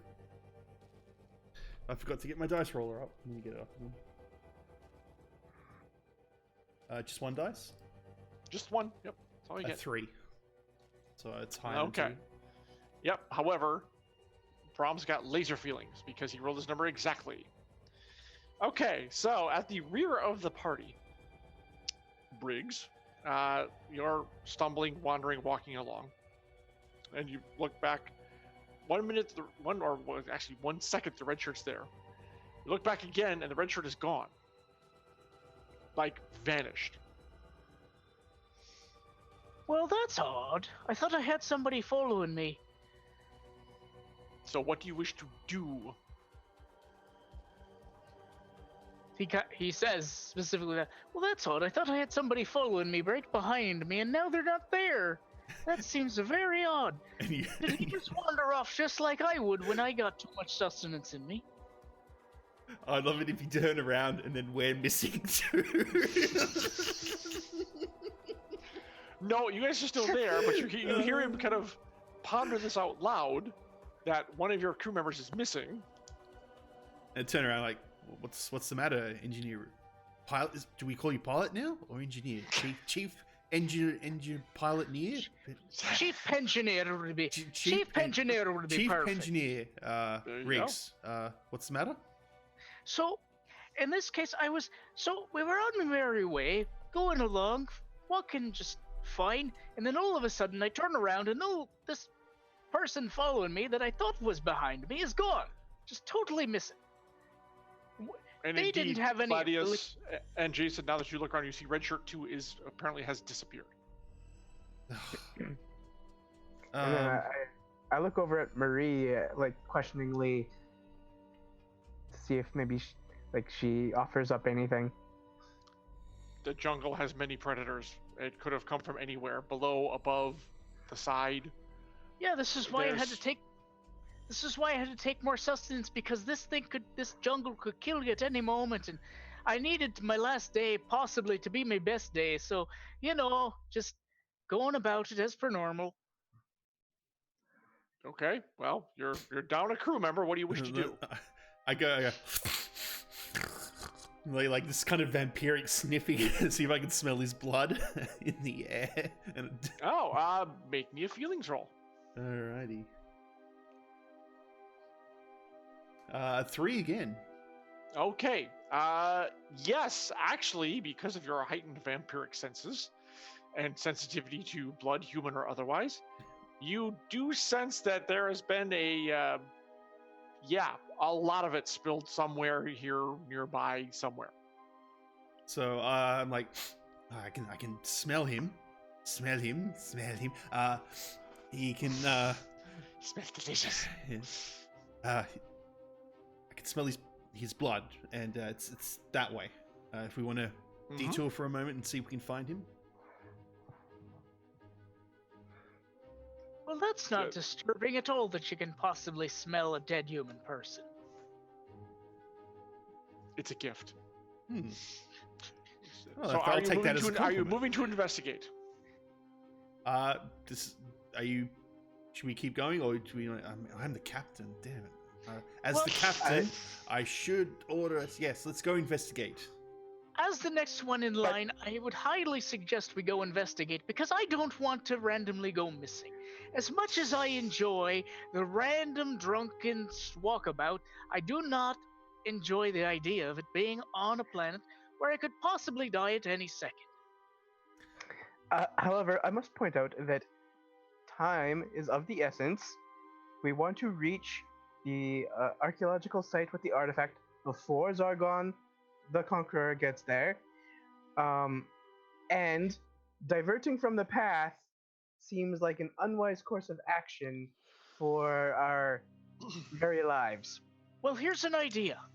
Do you want to split the party? That always goes totally fine. If we split the party, nothing bad will happen. Ever. No, I recognize this. Splitting up the party is never a good idea. I recognize your point, so I will go along with the majority. No, I was being totally serious. Nothing bad will happen, Period. It'll be totally fine. Haven't you seen any horror movies, my boy? Everything's totally fine when you split up, go down the dark hallway. Nothing bad ever happens. I'm not sure which movies you've been seeing. I've been in hibernation for far too Yes, many of them to what see are the ending, these- so What are these horror movies? Can you explain them to me? Perhaps another time, pilot, captain, whatever you are.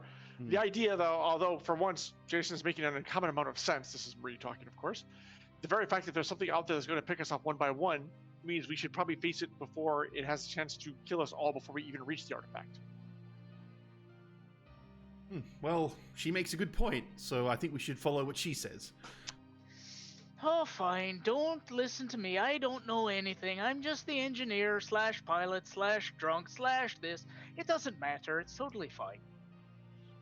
Well, in this case, your idea was completely wrong and probably would have resulted in all of us getting killed, so we're right to disregard your idea. Debate. Captain? All right. Red shirt at the front. Let's continue.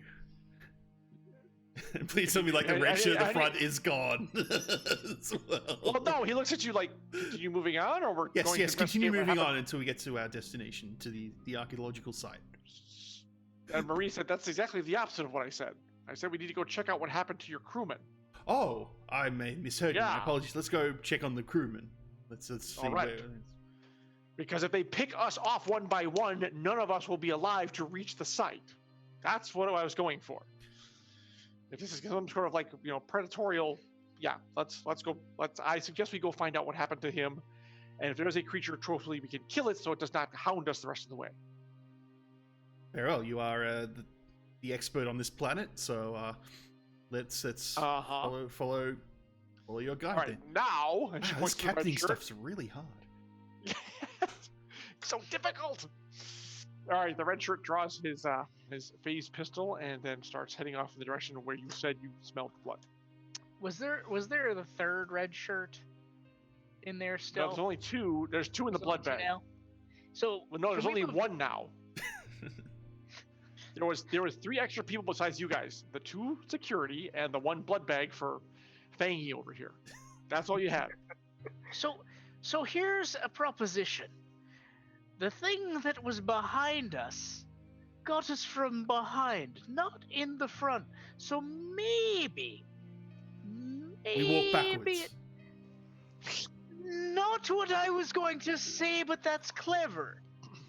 Perhaps what we need to do is take the red shirt that's in the front, place it in the back, so it doesn't kill me.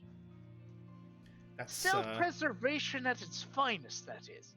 that's a Well, sound sir, plan. if I go to the front, it'll become the front, so you'll be in the front behind me. That's totally fine.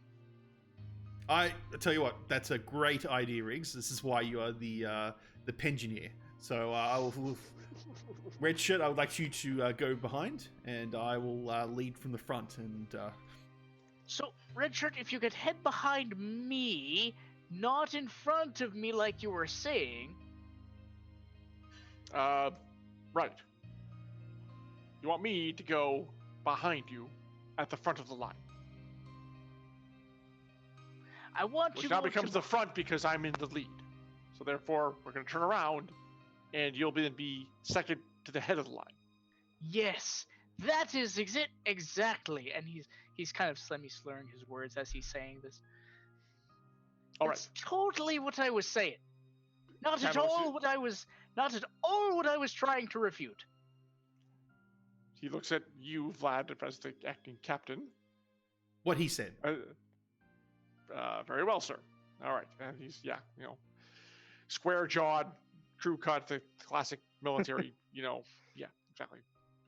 Obviously headed for a very quick and gruesome death. All right. Yeah, so, yeah, walking backwards, sound logic. For this crew, that kind of probably is. So, anyways. All right, so you head off investigating where you said the scent was coming from. Correct.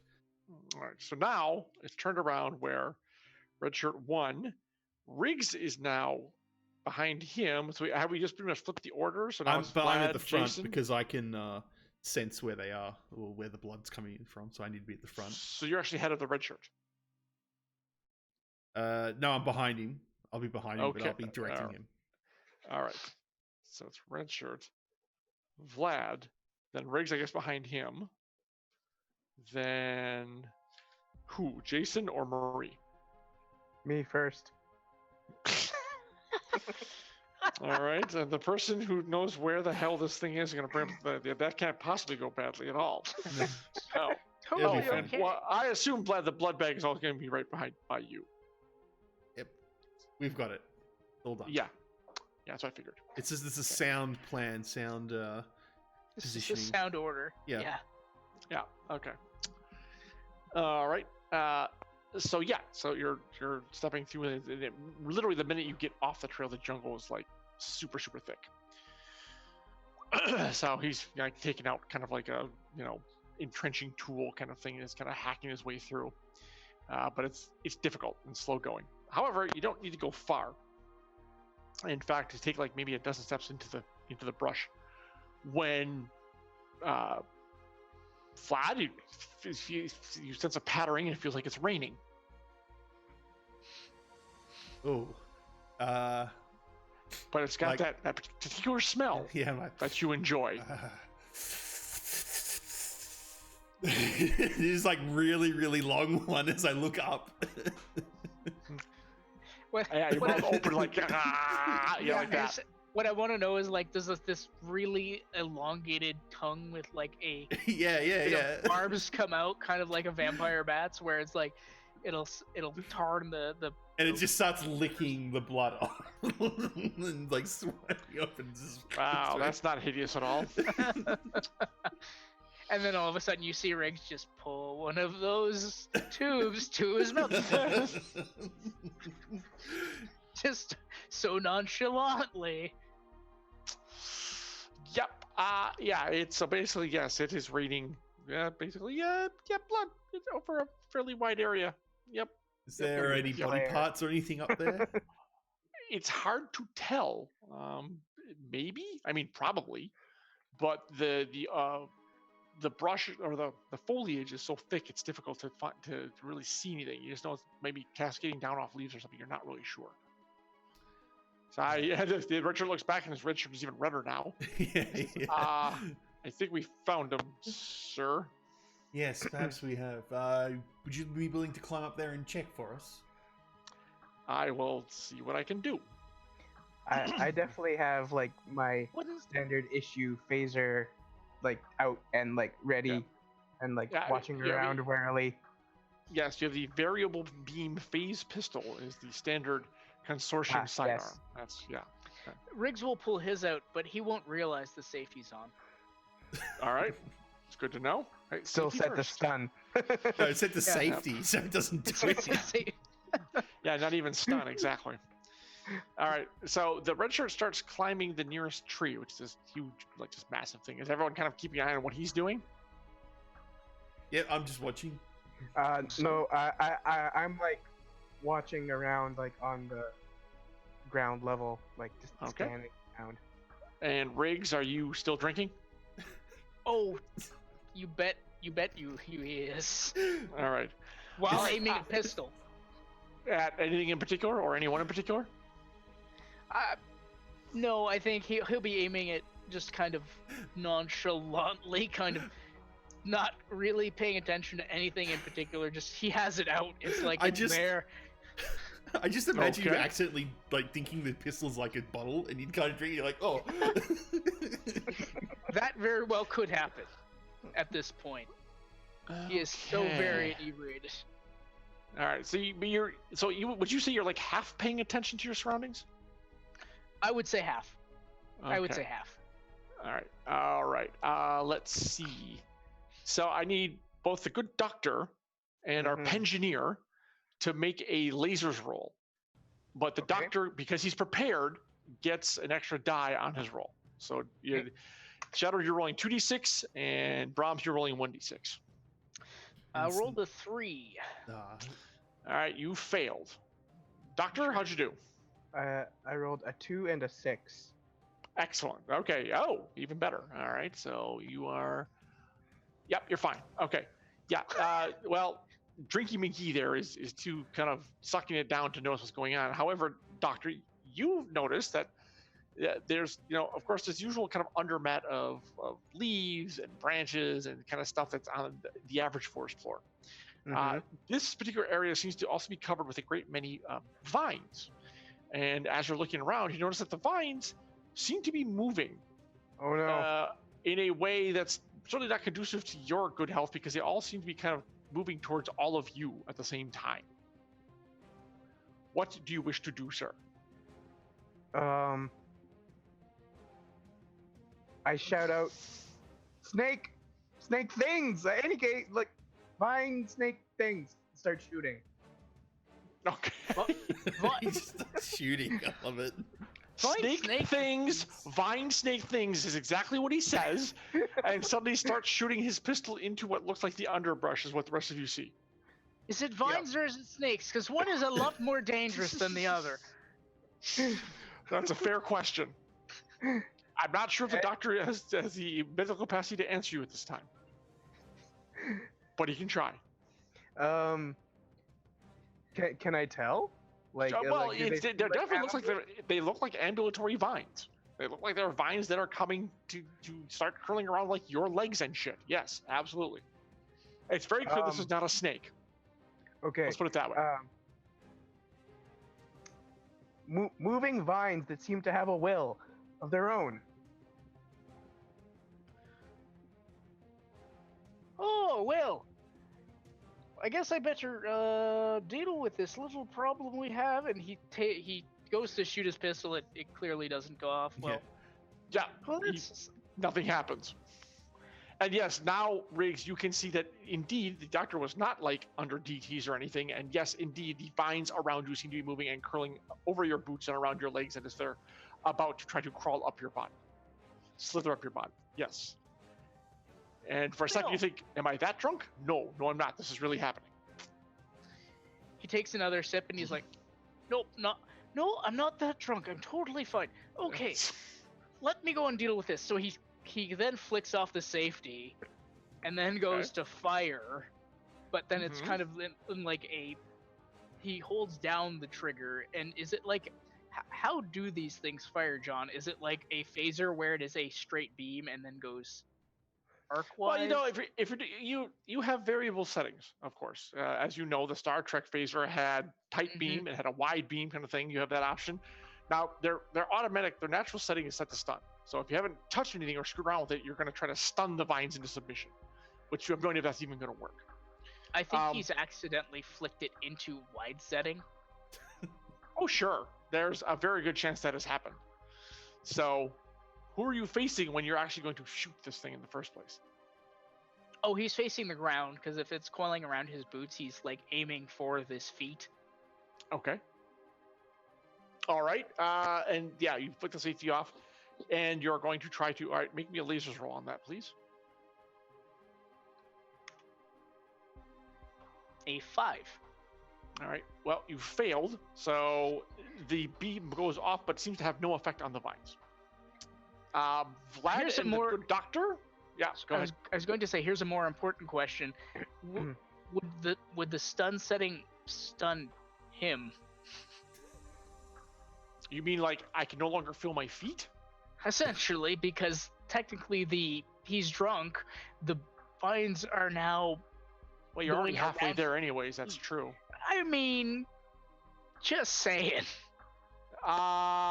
Yes, that is what happened. Your roll is high enough where, yeah, kind of you flop to the ground because you can no longer feel your feet, so henceforth you can't really stand. So the rest of you see the doctor, or I'm sorry, the pensioneer take a big healthy swallow of his rejuvenation juice, pull the gun, squeeze the trigger once, it doesn't go off, he fiddles with it again, and aims it at his feet, basically, squeeze it again. The vines don't do anything, but his feet, like, he stiffens and falls over. That is exactly what happens. And the vines, sensing that hit the ground, kind of quicken their movement and start curling around him faster. Engineer. Vlad and Jason, what do you want to do? You hear the pensioneer as he says, "Pensioneer," he's like, "Totally fine. I've got this." I will actually... Well, it seems like they've got him, though, the other way around, yeah. Yeah, so I actually do to actually transform my face into my demonic bat-looking form, and I start to gnaw at the vines and try and rip them off. Okay, the vines on him or the vines on you? Me first, obviously, because I can't get to him unless I get the vines Okay. off me. Right. All right. Well, that seems to be pretty much brute force. So let's see here. I'm gonna need a lasers roll from you. All right. Hey, 2. It's lasers and there feelings. you go. Yeah. Mm-hmm. Spot on. Yes. So, with drool coursing off your fangs, because apparently that's an endemic problem to your species. However, they do prove to be very handy for tearing through these. By the way, it tastes horrible because it's a plant. It's not blood. It's obviously. I mean, well, Brussels sprouts, whatever you think the worst vegetable you could possibly taste, it's like that times 100. Mm-hmm. Okay, it's just awful. Yeah. To see me like pull out like. Yeah, exactly. It's just nasty. However, you do manage to free yourself. Jason, the vines are also curling around you. You said you were trying to shoot at them, correct? Yes. Was your pistol also set on stun? I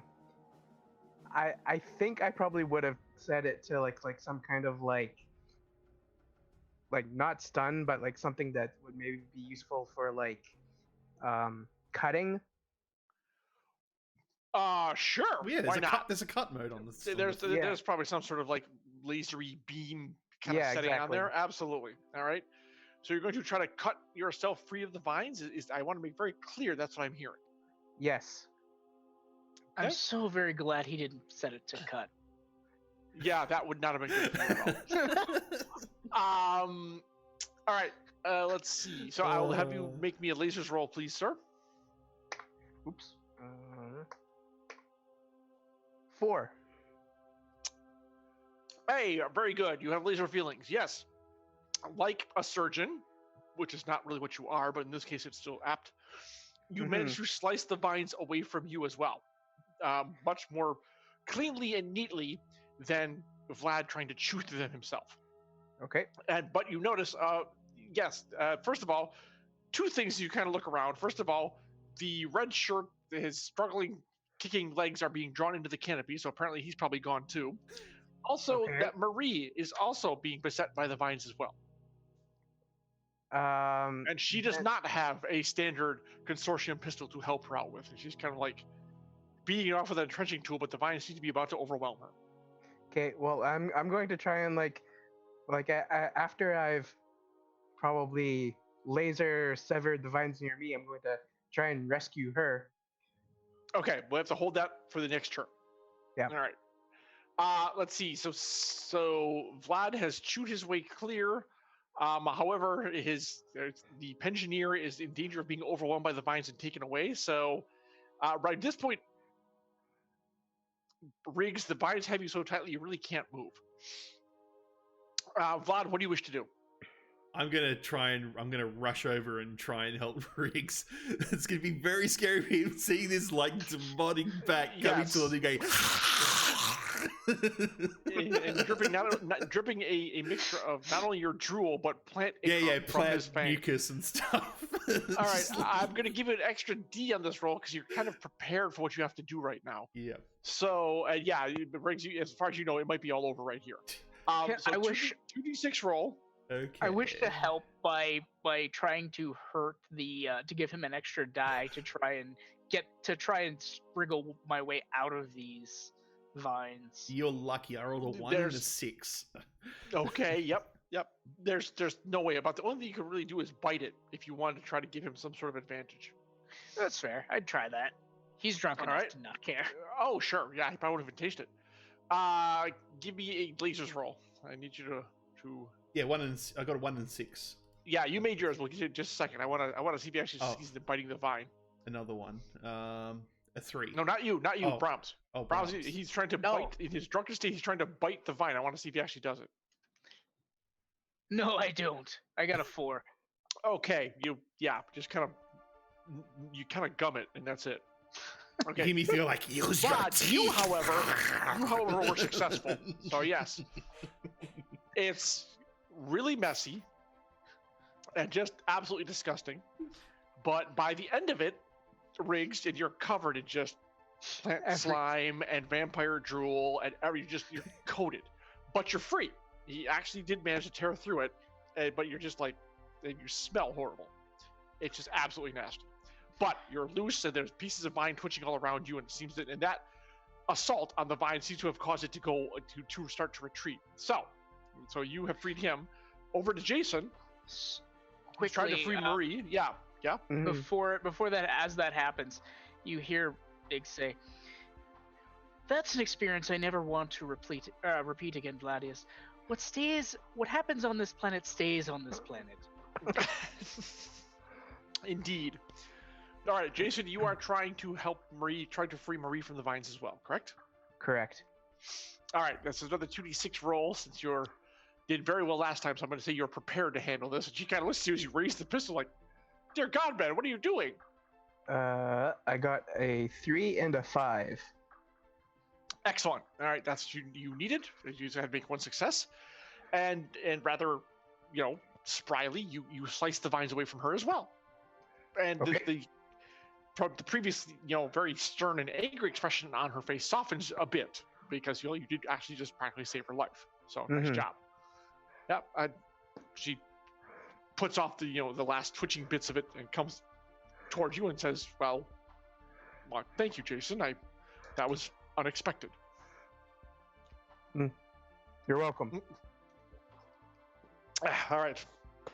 Cleans yourself off and looks at the other two, and Riggs covered in goo and bits and just mangled. And have you transformed your face back yet?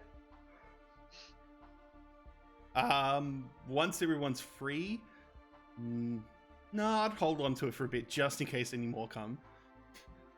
In which case, you see Riggs taking quite a long pull from that still suit straw. Yep, but the more you drink, the better he looks. So there you go. There's truth to that. He like, "Oh, Benjamin's grief. You need to check on the others."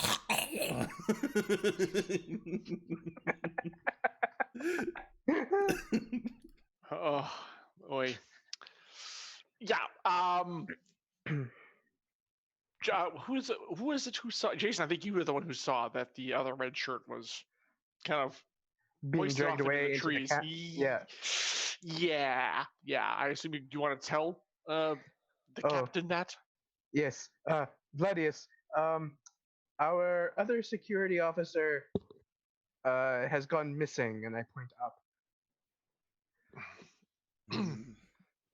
Well, we can either leave them or we go up there and try and find out what the hell that is, what it was. And that's right, If but they you don't didn't hear it find like out- that. You hear it like, "Oh, we should do this." And Marie says, if they haven't come down by now, they're both probably dead, I'm afraid. And there's nothing more we can do for them except perhaps fall prey to whatever took them in the first place. But she looks around at the bits of destroyed vine and carved up and torn to pieces. I think you may have scared it off for now. We should probably push on with all due haste.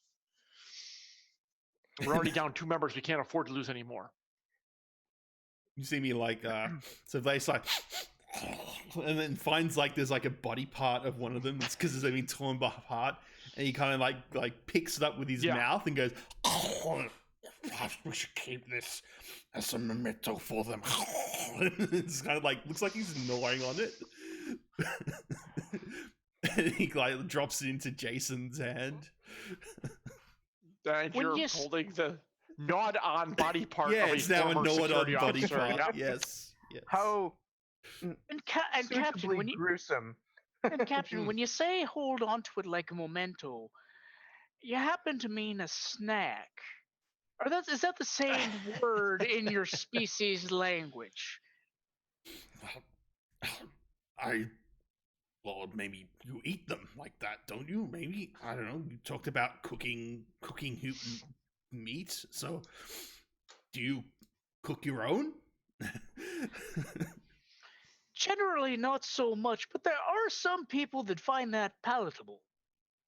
Oh, There you go. Well, Emery shall kind of looks shall at we all press of you. on? Yeah, indeed, as the good doctor said, time is of the essence, and we're wasting it standing around here arguing over culinary abilities of space vampires You versus see, like humans. as I like change my form back into my normal. Indeed, we should try to make up some lost time. So, all right, you get back on the, you find the trail again, and get back on it, and start moving a little bit more quickly. So, what is the order now that you've lost both of your red shirts? I will take the lead, and then have Okay. Doctor Marie, because she Mhm. also has to direct me. Right. And then Riggs, then Jason. I think because Jason's Okay. got to make sure Riggs doesn't Yeah. Yeah. doesn't go Sure. off course. Which, of course, Jason being at the end and knowing what happened to the last red shirt being there is not really a comfortable position you want to be in. Mm-mm. But there's no one else, so it falls to you. That's correct. Yes, and so you'll keep Riggs more or less moving in the right direction. Okay. So it takes about a half hour of fairly, not hard travel, but yeah, it's certainly fairly, it's a good hike. Let's put it that way. And you come upon this a mountain that's covered in foliage and trees and whatnot, and there is a big kind of it's a door, and there's like alien hieroglyphs set in the framework of it. It's stone, and then there's a door in the middle, and it looks like the door has been blasted open. How fascinating! Is this the archaeological site, Marie? Is the artifact Yes. inside there? Well, we thought so, but we were going to try to open the door normally, but apparently it seems that Zargon is already here. So we are running out of time.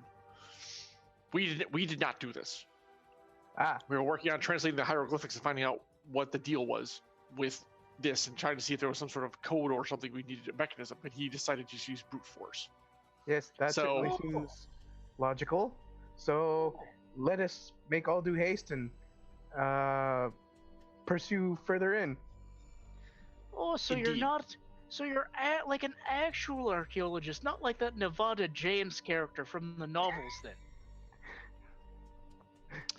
Yes, an actual archaeologist with a degree and everything. Been working in my field for more than a decade. Oh, aren't you? Matter of fact, a little- xenoarchaeologist. Oh, you're so fancy. Look at you and all your titles. Bet you're not Ah. a pensioneer. I don't even know what that is. Jason, we should go. Yes, let's. All right. Are you stepping up, Jason, or are you still having Vlad take the lead? No, like I basically like grab Marie by the arm and we like start running off into the doorway. Okay, wow, she's holding you. Okay, you tried to run off. She's like, whoa, whoa, whoa, whoa. Hold up there. Take it easy there, Tex. Last thing you want to do is go running into an unknown alien structure. Who knows what might be in there? Who knows if it's even able for us Hopefully to breathe in foreign there? species. Wow. It's all well and good. Let's She has approach a little more point. cautiously. Yes. If we had some kind of device that would help you. Do Oh, device. I've got a device. I brought some tools. Ah, excellent. oh joy. Would you like to use the tools to lead us where we have to go? I would definitely most love to use my tools that I brought. And you Alright, pull out the I'm happy. Never seen and this you before. pull out the device you think you've modified to find the artifact. Yes. Okay. You totally. Let's see. Nope, you only get one die. Well, actually, I'll give you two because you're still pretty hammered. So, and for you, that is prepared. So, make me a roll, please.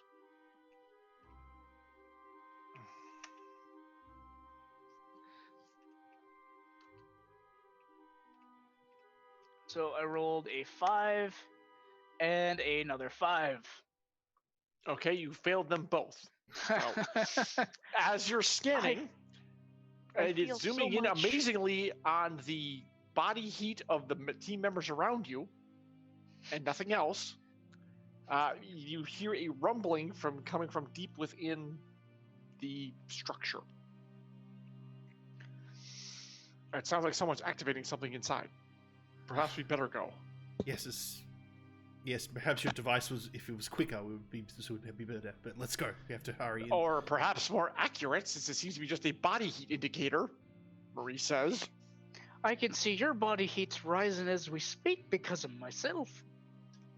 Oh, it's definitely not yourself, but more your ineptitude. All right, Jason, come on. We have to get in there. Yep. If we are going to stop him, this is our only shot. All right, but let's walk. Not she run. would make a really good captain. Maybe she should be the captain. All right, so who's going in first? I guess she would go in first, followed by Jason, then myself. Or then Riggs, and then myself. Yeah, always have someone behind someone Riggs, has to yes. always be behind Yeah. Riggs. Okay. All right.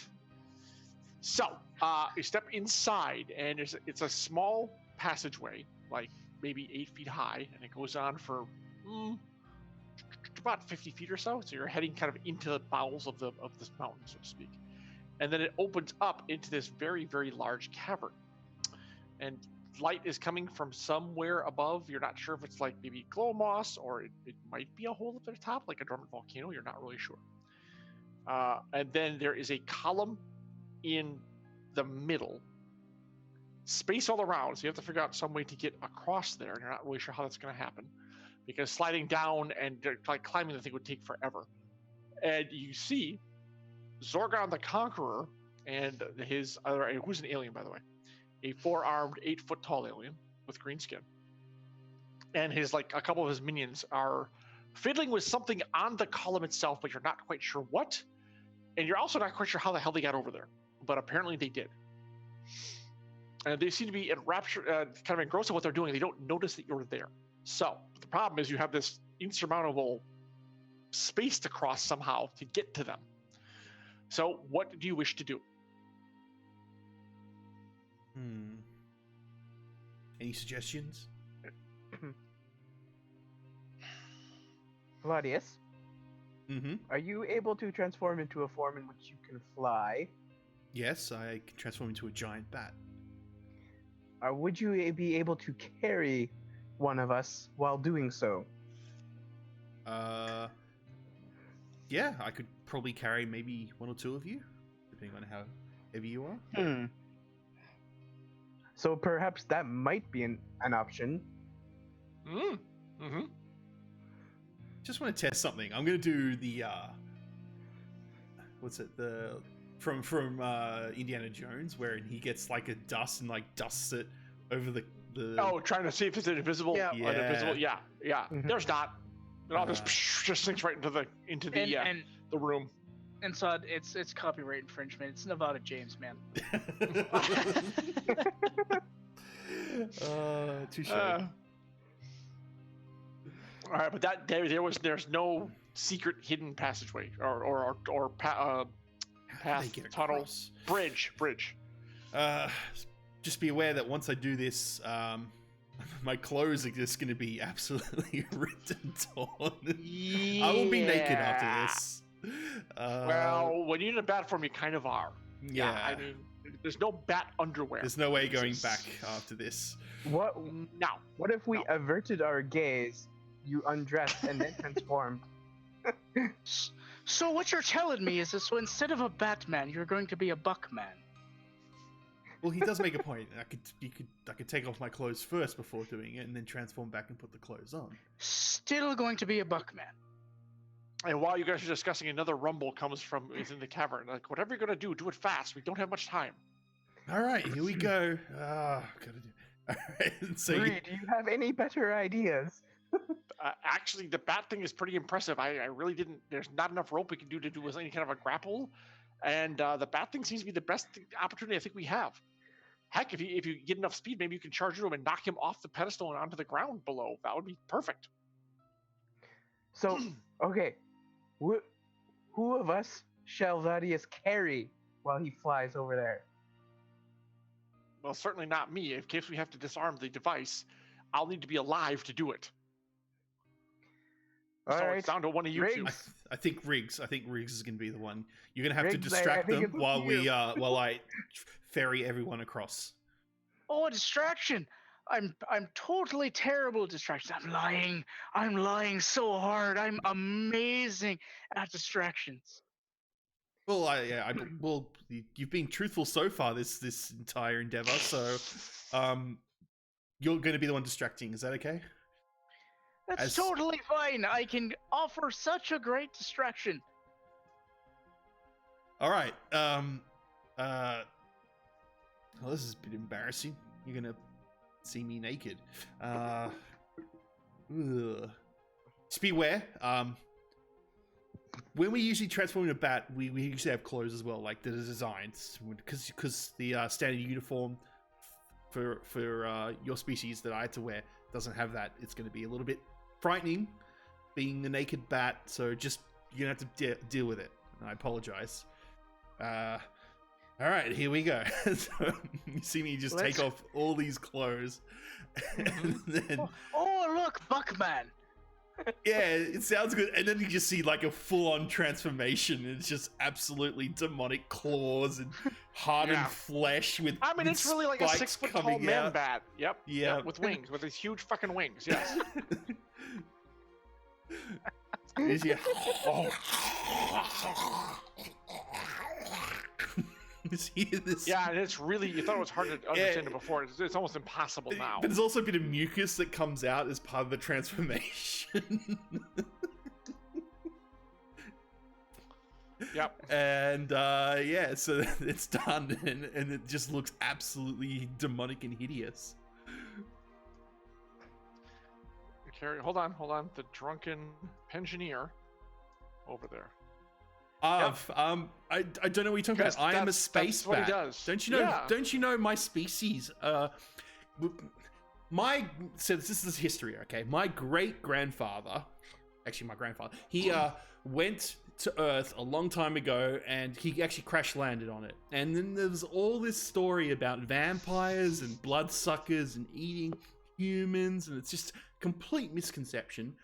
And so so now we're in an age where there are many species and all that, and it's my job of our species now. We have to now show the world, show the universe that we're just like normal humans, sort of, who eat humanoid-looking creatures on our planet because that's what they look like, and it's all fine.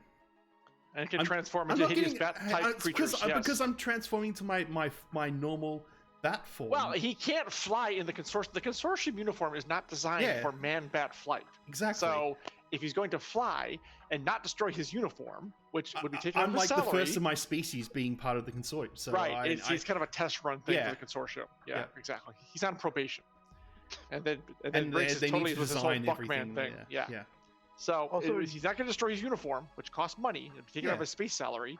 He's going to take it off so he can transform normally. Exactly. All right, you've transformed. Riggs is trying not to throw up. And no, he's drinking more because he's transformed. Yeah. Okay, so you're ready to start your hopefully not maiden flight. So now I look like a blur. So it's like, oh, that's better. I'm a blur. How are you? Is he climbing on you? Are you gripping him by his shoulders? How exactly are you carrying him? I really want to know the answer to this question. I would say using my leg claws, because then his actual his actual body, because I'd clip around him so he's like this, and his upper torso is very close to my face.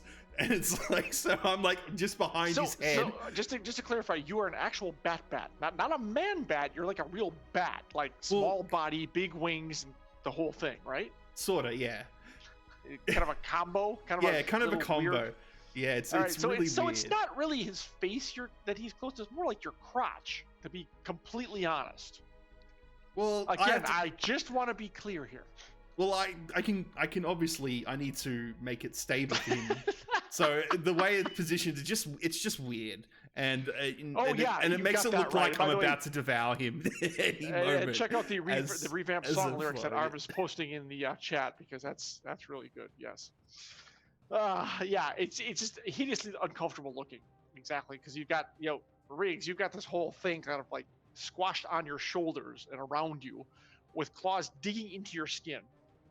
All right. Well, this is you, and I'd call you prepared. I'd call you an expert. So, Saad, give me a 3d6 roll on this. We're gonna call this. This is fairly scientific for you, so we're gonna use the lasers number for you. Unfortunately, lasers. There's not a lot of feelings going on here. So hopefully you're gonna do all right. All right, here we go. Yeah. 161. Oh, so very. 2 succeeds. Ooh, nice. Damn, all right. Yes. Well, no, you do it well. Good job. Okay, which is good, because if you got a 1 success or 0, it would have gone very badly. As it is, carrying a guy who's mostly booze is still pretty heavy, because all that liquid has volume and weight. So, but you're kind of like, so you take off, you're like, you kind of stutter, then you get your wing beats kind of synchronized and everything, and you rise up.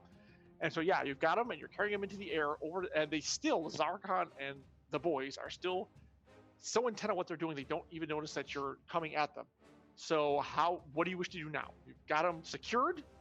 By the way, Riggs, you're so drunk it really doesn't hurt, but you can feel like a twinge, like when his claws are biting into your muscles. But it's not as bad as it could have been if you were sober, believe me. You see him laugh. He laughs a little. That tickles. Yeah, exactly. All right. So, what do you do now? You're in the air, heading over there. Yeah, so I have to go. So as I'm flying, just go. Stuck on as long as you can. Okay, I'm not sure if you heard that, Brahms. I sure as hell didn't, so I have no idea what he said. I thought it was hang on as long as you can, but there was a little bit. Distract him as long as you can. There's a little bit of a guttural, throatal thing going on there. Because I'm a bat, that's how it works with our species. It's the language is a little bit harder for people to understand, and it's not. Oh, it's not Russian. Well, also we don't speak that we don't speak like human language. We have our own language, of course, as every other alien species has. Tastes delicious with salt. All right. So yeah, you're going to be on them in a few seconds. So what is the plan once you get over to them? So I don't know. He's got to distract them somehow. I'm just going to drop him off and then go back and get everyone else. Okay. So yeah, Riggs, you're coming up upon the column, and those three, and you not sure what Vladius has planned for you. So now, Vladius, I need you to make another roll to make sure that you deposit him on the platform properly. It's 3d6. Yeah, sure. I'm sure you pick up things and carry them around in your talent. All right, 2, 5, 5. So I got a laser and feelings, and then 2 fails. Okay, okay, all right. So you're coming in for a landing, and you think you released him properly, but you kind of misjudged the speed. Riggs, I need you to make a roll. Let's see. You're only going to get really a 1D on this. Well, I'll give you this. We'll get 2D. I'll give you an assist because he was trying to bring you in. It looks like you might overshoot and miss the landing and fall off the edge. So give me a 2D entire roll and tell me what you make. And you have to. You're really looking to get under, because this is really how to land without falling off the column and into your probably untimely death. So I got a 2 and a 3. Oh, you got a 2. That's what you needed. All right, good. So you managed to stick the landing. Actually, what happens is you kind of like hit right on the edge of it, where you jackknife into your belly. You're like, oh, ow. No. But you're there. Yeah, what he does, John, instead of going, oh, he's like, ah. Exactly. Yes, exactly. All right, but you throw a leg over and you roll onto the edge, and you're just like, "Ow, that hurt!" Yeah, exactly. It's the ultimate nut shot. That's correct. Yeah. But you're there, and Vlad, you're flapping up, and you're going to head back around to grab the other two and bring them over. All right. So you're heading back over there. Riggs, you are on the platform. A few steps away are Zargon and his minions. They are still messing with something. It looks like. And as you kind of gingerly get to your feet, you see that they seem to have a bright beam of kind of this dark purplish black energy seems to emanate from near where they are, and Zargon says, success! We've done it! And you see that it seems like they have activated the artifact in some way, shape, or form, and some sort of rift-like slash in reality is starting to coalesce around it. What do you wish to do?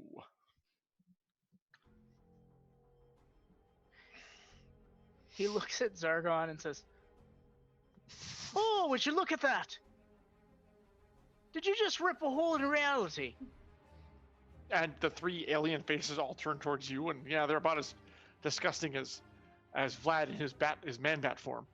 And then all of a sudden, you see consortium. him.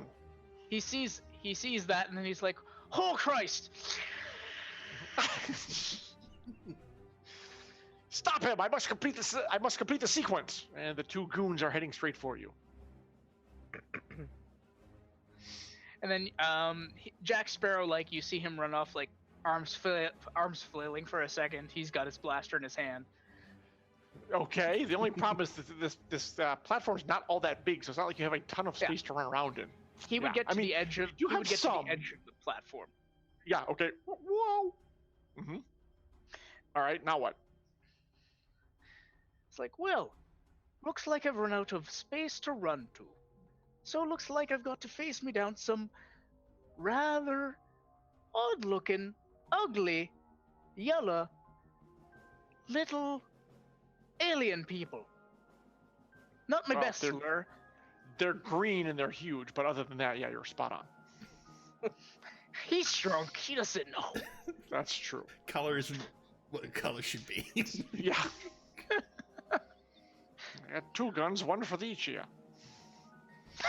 He's like, all right then, let's do some fisticuffs. And then you see him start drunkenly kind of like, and you see them hold like 4 arms. Yeah, pretty much. That's exactly right. All right, so it's 8 on 2. Yeah. However, drunken bar fighting is something that you are very skilled in. I mean, like out of the womb skilled. Yeah. So roll me 3d6 and let's see what you get.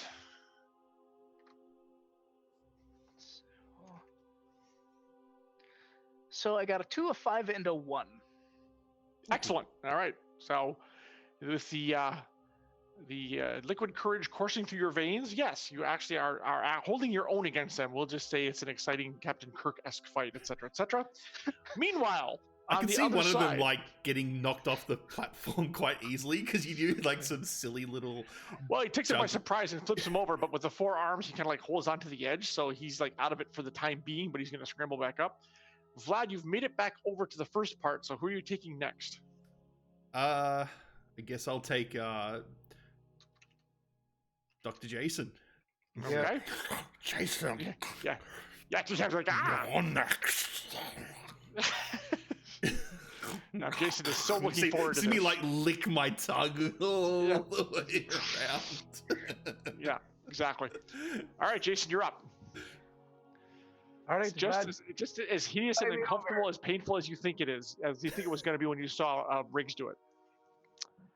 Okay, he settles on, and the talons bite into your shoulders, and that's just super, super painful. Oh yeah, this hurts a lot, by the way. Not nearly as little as for Riggs there. You do not have the balm of alcohol to soothe you. It hurts like a ton.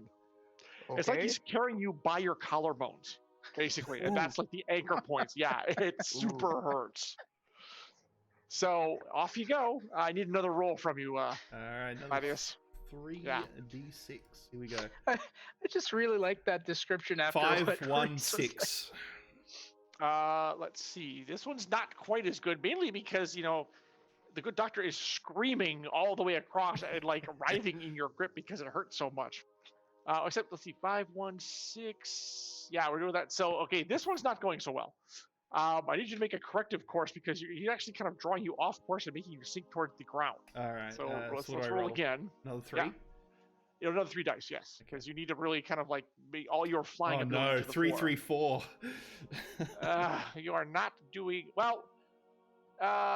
Okay, for sheer flying, in order that the A not crash, you're able to pull it out because we're trying to roll you. Except you're a 2, aren't you?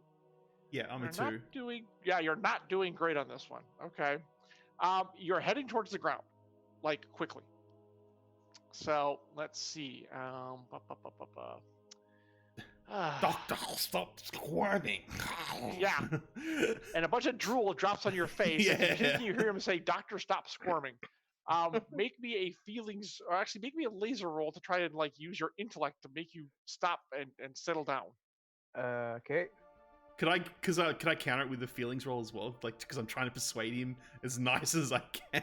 With Sure. Yeah, that'll actually give you. I rolled That'll actually give 1. you. Oh, good. All right, Oh. excellent. Easy. Oh wait, no, wait. I said lasers. You want to? No, you're under. Yeah, you want to roll under your number anyways. That's good. Sod, try to roll me a feeling. See if you can help him out. All right, just a 1d6. Yeah, that's all you get. 5. Yep, I do it. Yes. All right. Good. All right. You managed to talk him into calming down just enough where you're about to skim the ground. It wouldn't have crashed, but it wouldn't have been. It would have been annoying because you have to like try to take off again.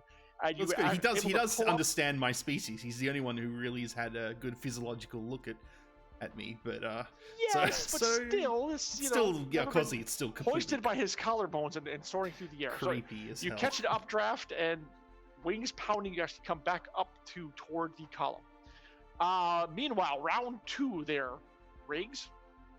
As you said, you almost knocked one of them off the column. Unfortunately, he managed to hold on with his 4 arms, so you're only facing one of them.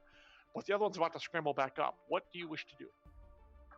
I wish to stomp on the other one's hand in like a dirty fighting technique as he's trying to climb back up. Yeah. All right, roll me 3, and let's see what happens.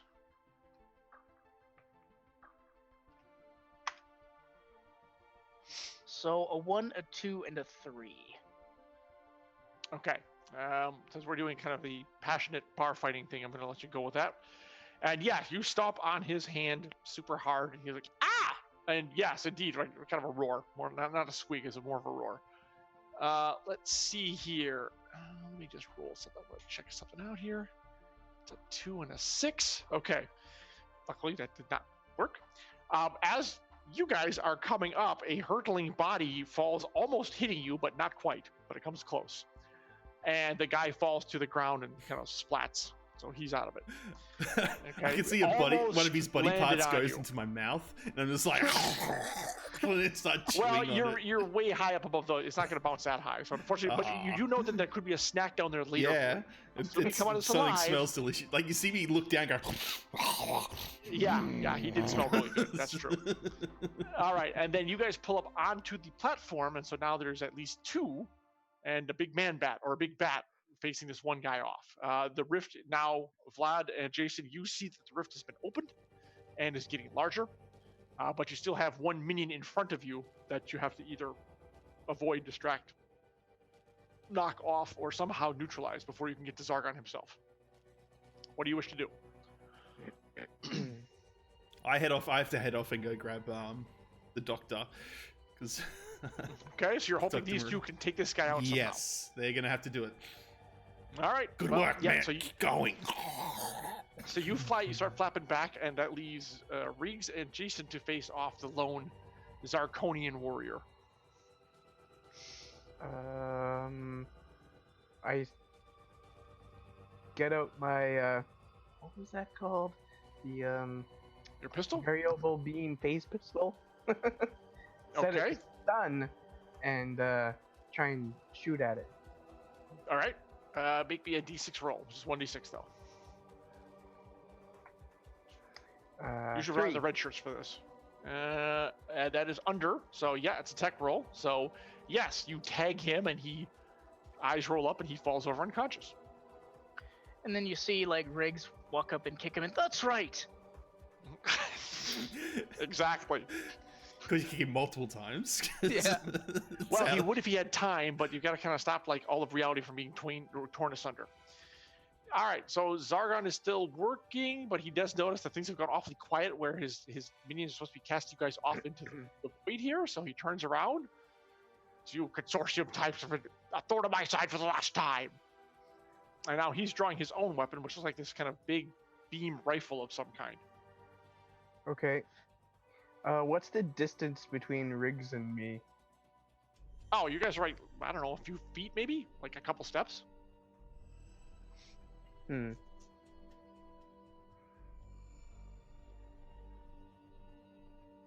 What's happening? Regs, do something. Perfect. Says the armed guy, but sure. All right. Riggs, you hear Riggs do something from beside you.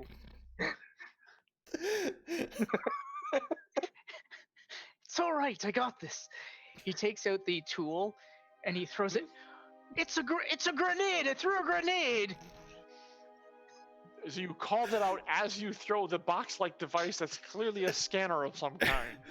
But hey, how's he supposed to know? No. Yeah, make me a 2D. Let's make you a 2d6 roll. You're operating on feelings, so let's see if you can do this. That's perfect.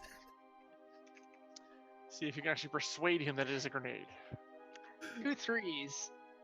2 3s. Well, you're over. Yeah. So, he sees the projectile coming toward him and dives out of the way.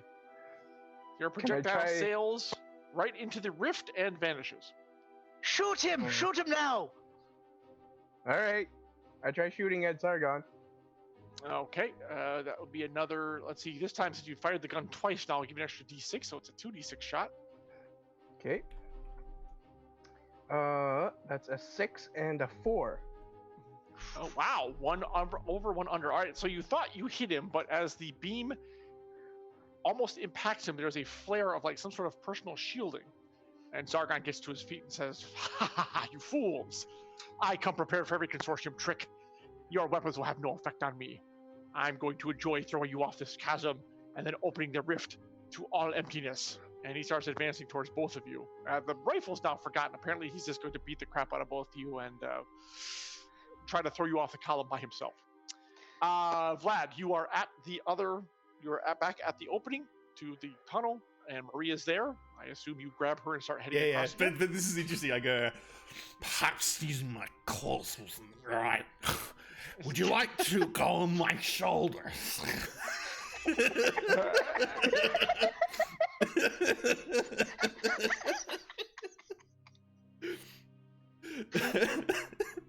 Although at the same point, by the way, Jason, your shoulders hurt like a son of a bitch too.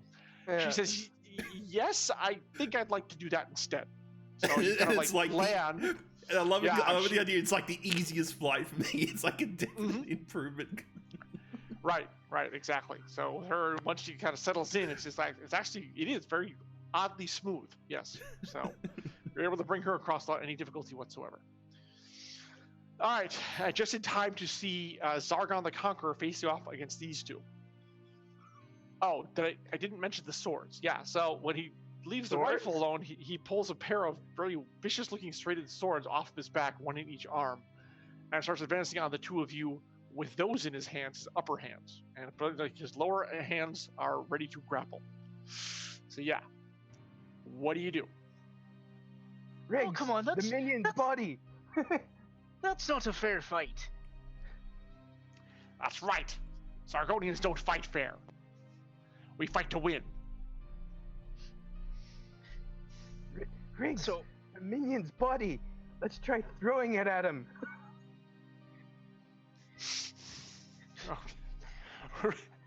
This is the plan by the doctor. I've heard worse plans. Although, yeah, this seems kind of sketchy. Let's give it a shot. Now, as you go to the body, just in case you're wondering, Riggs, there is the sword across his back as well. It's a Vargonian sword, but even so, I'm sorry, a Zorgonian, my mistake. For all Zorgonians who are listening or watching, I apologize. It is a Zorgonian sword, which you're not technically familiar with, but a sword is a sword.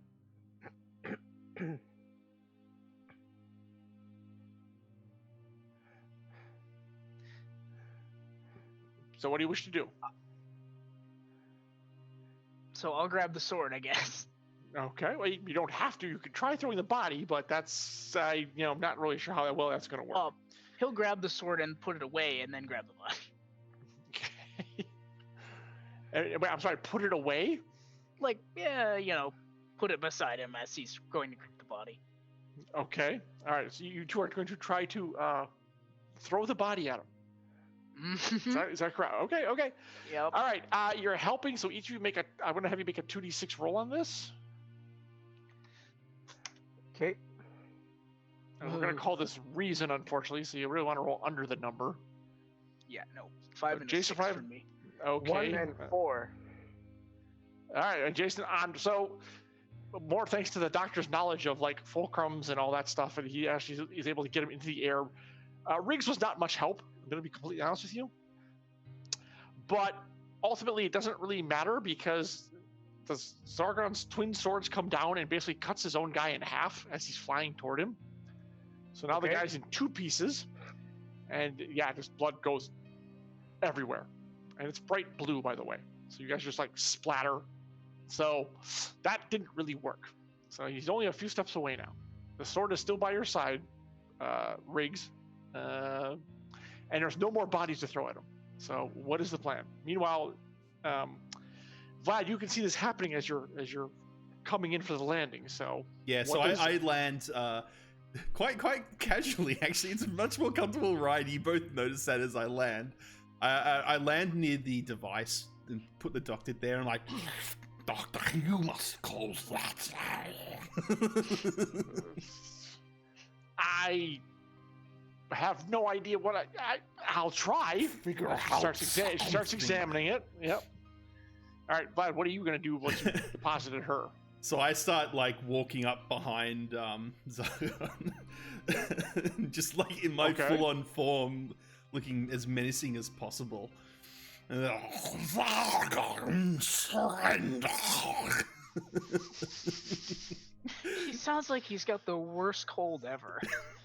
Yeah, and the spittle that flies out makes Zargon pause for a second. He turns around and actually says, "Spray it. Say it. Don't spray it." I will devour you. Oh, you and what bat army, you pitiful fool! The 3 of you are no match for Zargon the Conqueror. At this point, I am like, I have a pistol, and I try and shoot Zargon,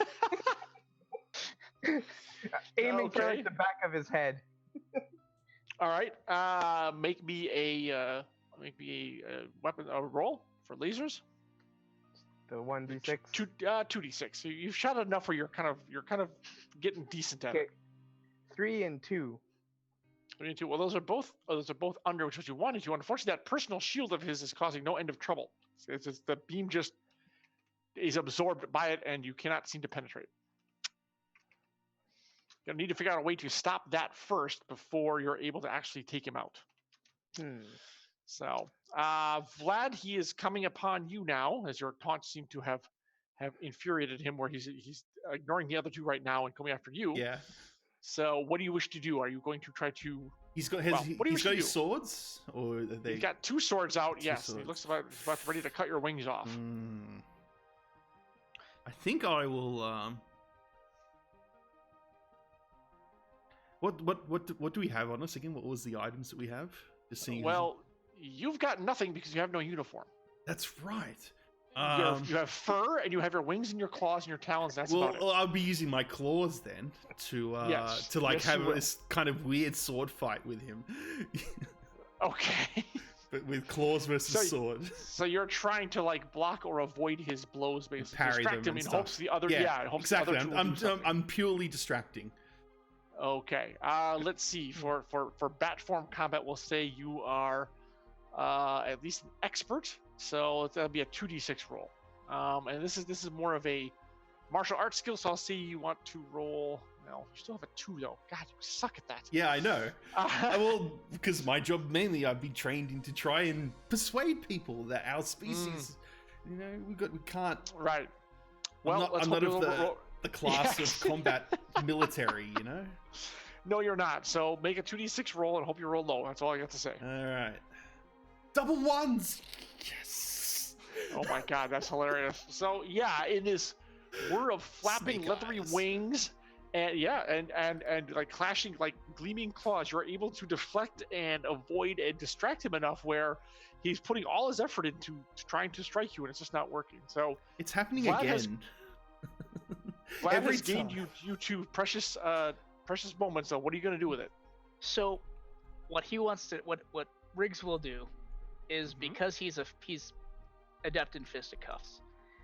He'll run up to the distracted Zorgon.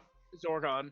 He'll run up to the distracted Zorgon and then proceed to say, Zorgon, right behind you.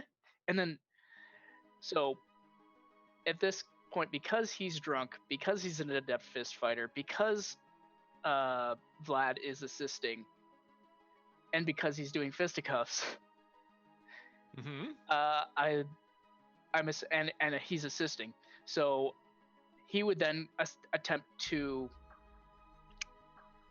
punch Zargon where his most precious jewels may be hidden. Sure. You can crouch down and try to make a shot there. Yeah, they're basic physical anatomy. Alien anatomy is roughly the same. Sure. Yeah, with all of those, you could roll 4d6. That is correct. All right, buddy. Let's see. Yeah, and that's a total feelings roll, because this is all for all the marbles. The universe hangs in the balance, etc., etc. It's the all or one shot. It's correct. Go for it. So 4, 2, 5.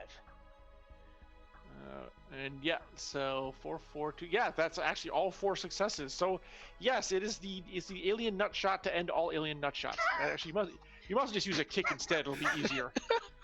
And seriously, wow, he is facing. No, I'm picturing him, Johnny caging him, like just doing the. No, that'll work too. Yeah, exactly. Punch through Irish. the spots. It's like a secret technique of your that you were taught. Right. Yeah. So yeah, so the view from the other side, Vlad, while you're fending off the swords and being all like just totally like, wow, I'm a total ninja Batman kind of thing.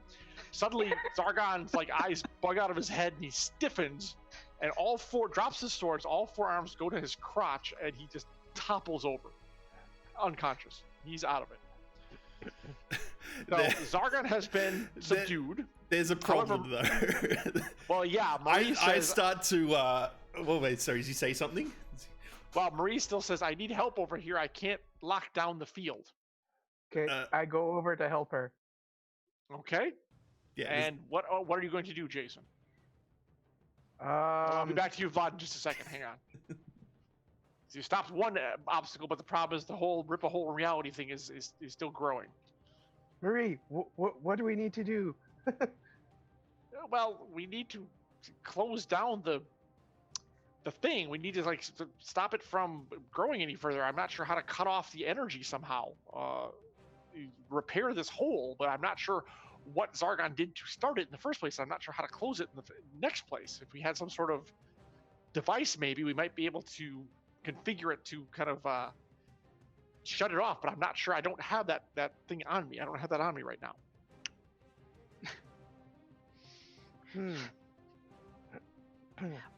I totally want to interject something here.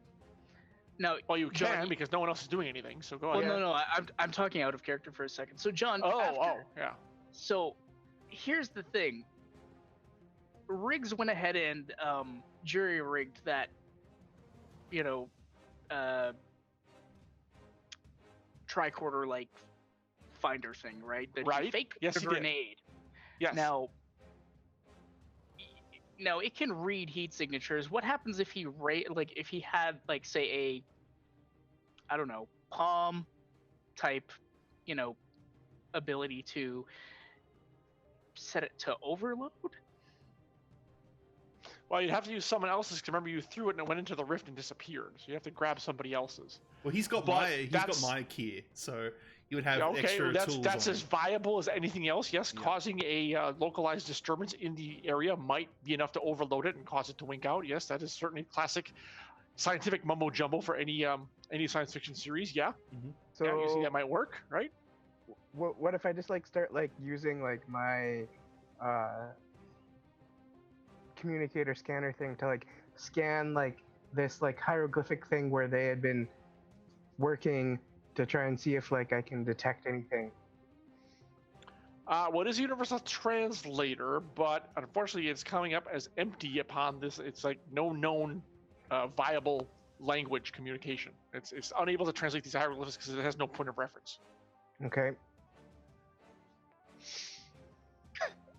So that's not working all that well. Riggs, are you going to start to kind of modify Vlad's communicator pocket thingy? I have that option, but I also have another option that I want to put to the table. Okay. Because Riggs, kind of like, well, screw this, and he goes and smashes the console. Well, it's a stone piece. It's not really a console. It's just a stone, little. He just starts banging on it, thinking it's like a computer. Yeah, that's what I mean. That's what he All right, absolutely nothing happens. I'm an engineer. I know how to fix these things. Indeed. Surely if it was some sort of control device, Riggs, if physicality doesn't work, then perhaps overloading it with some kind of electrical signal, and then I just shoot it. Okay, well, it's a stationary object, so that's not hard, but your beam is swallowed by the rift and just seems to do nothing. Okay. I've got an idea. Something. This is the problem, though. While this is all happening, Vladius is actually starting to eat Zargon. Have you ever really noticed that? No, they're all clustered around the rift and trying to figure out what to do. Yeah. What happens while he's devouring it? Like, he pulls apart around the chest area, and his personal shield device kind of like flings off it and lands in front of Riggs. Yeah, okay. Yes, that's exactly correct. Oh, thanks for the assist there, Vlad. He grabs it. Here he is. Yeah, you notice he's doing something with the body, but you're not really paying attention. He's trying to stop this thing before it destroys everything. So okay. So what are you doing now? He starts tinkering with the personal shield device. Okay. All right. In the hopes of doing what? Lobbing it around the hole so that it would encompass the hole and stop it from expanding and getting worse. That's scientific mumbo jumbo, reversing the shield pull. Yeah, it is. To, shrink the hole. Well, just trying to block it with the shield device. That's pretty clever. All right, make me a roll. Let's see here. So over again, this is something you're quasi-prepared for. But probably still want to roll under the damn thing. Mm-hmm. So 2d6. Well, I'll give you 3d6 because you think you're so confident it'll work. You're not really worried about it. Can I try to help him somehow? Yes, you can assist. That would be 3d6 then. Okay, 3d6. Mm-hmm. So obviously you gotta roll under. Yeah, a 3, a 5, and a 2. So not under. No, not exactly. So the shield device, you think you've got it worked to set up to activate on the rift's resonance, blah blah blah. But when you turn it on, the rift seems to cut right through the shield itself and it's still advancing. It's getting quite large now.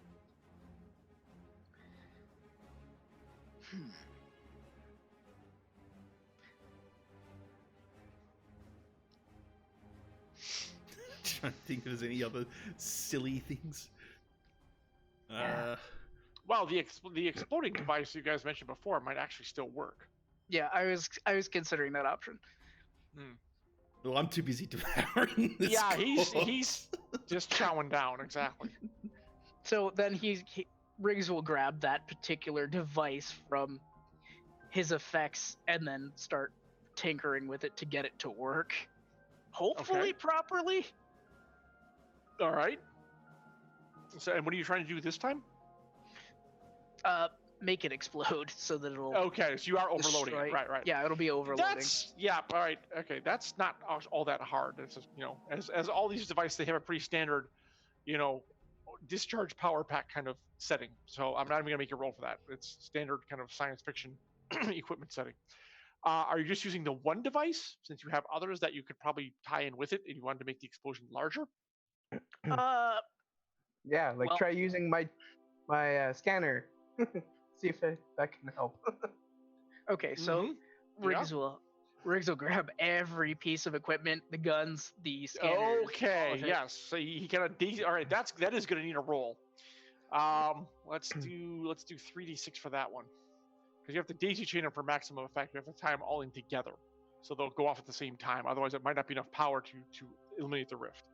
Okay. So here it goes. By the way, people, if anyone wants to inspire Riggs on this roll, inspirations are in effect this month, so feel free. Just saying.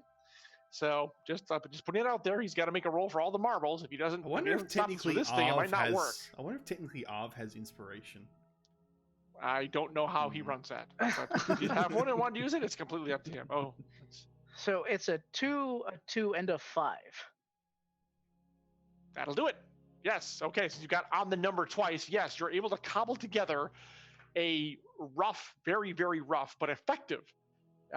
Now the only problem is the blast on this thing, as you well know, having studied it in Consortium University, the blast on this thing is going to be so large it might blow you guys off the platform entirely. It'll probably do the job, but the danger to you guys is going to be quite substantial. So, but you don't really have a choice. You're like, you let everyone know, and by this time, Vlad's finished his meal, and Zorgon the Conqueror is nowhere to be seen. Yeah, so But I'm walking back. Like, Yeah, I'm walking back in my normal form. No, walking back in my normal form with like a bit of a big belly, and I've just got like a bit of his body. I'm just like, huge belly. Yeah, exactly. You're I was like picturing bloated. I was picturing with like a toothpick after, just getting this out of my He fang. looks like he's stuffed. So, Ugh. the issue is that they might knock you off the platform from the concussion. so what's how's the thing going? Totally fine. I've got this under control. We're going to need you to get in the, your bat form again so that we can go ahead and get off the platform. Why would we need to do that? We can't. We have to do it now. If it's critical mass, there's going to be no stopping it, and the explosion won't be big enough. We can't wait for him to ferry us across. We're just going to have to I've chance got an it. idea, and I pull out the communicator, and I go, ship computer helpers, come in. Yes. Initiate emergency protocol. Do you wish to use the emergency evacuation system? Yes. Activating. All right, so are you setting like a timer or something for this to go off, or it's just going to go off once it overloads? Actually, there's really no way to set a timer on it. You're just setting it. And Yeah, helping. it's just Okay. this is pure Okay, luck. If this So works. here's what happens. You set the overload, and it's just going to happen within like 30 seconds, but you're not really sure when. Laser beams carve through the mountain itself, through the roof, and a big chunk like falls, almost hitting you guys, but not.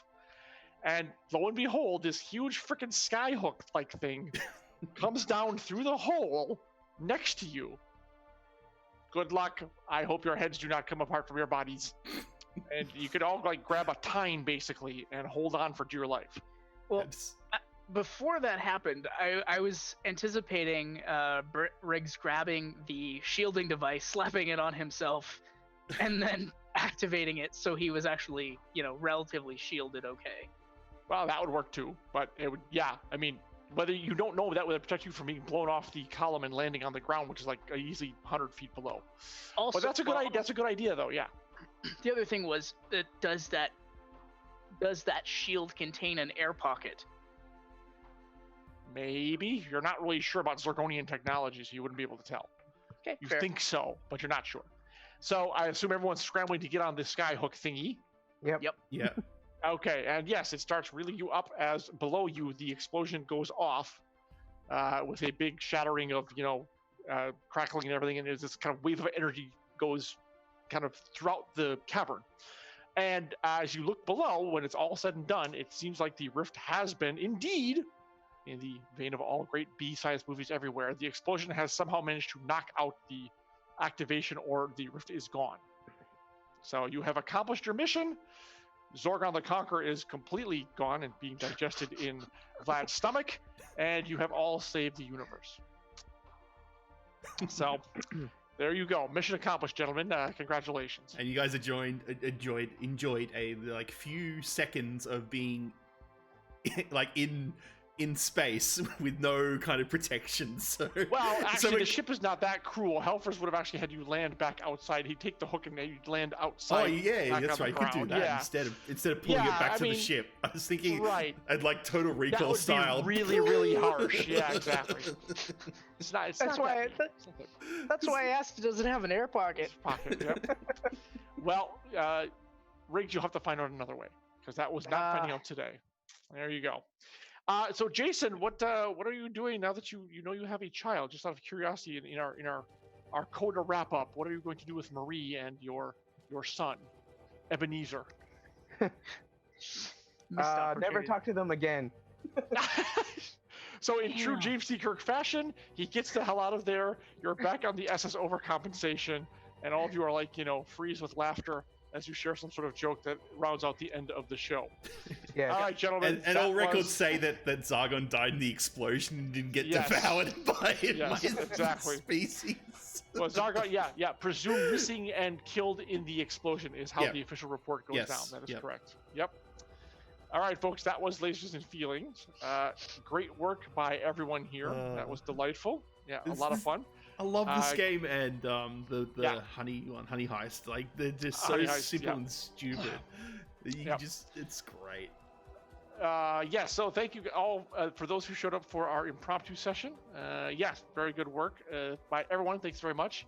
Once again, before we sign off, we'll go through the folks. And so Shadow, again, thank you very much for pitching in. Really appreciate it. Tell the folks who you are, what you do, and also what did you think of the session tonight? I thought it was a lot of fun. I hope you enjoyed yourself. It was absolutely hilarious, even though I was getting a little tired by the end. It was a ton of fun.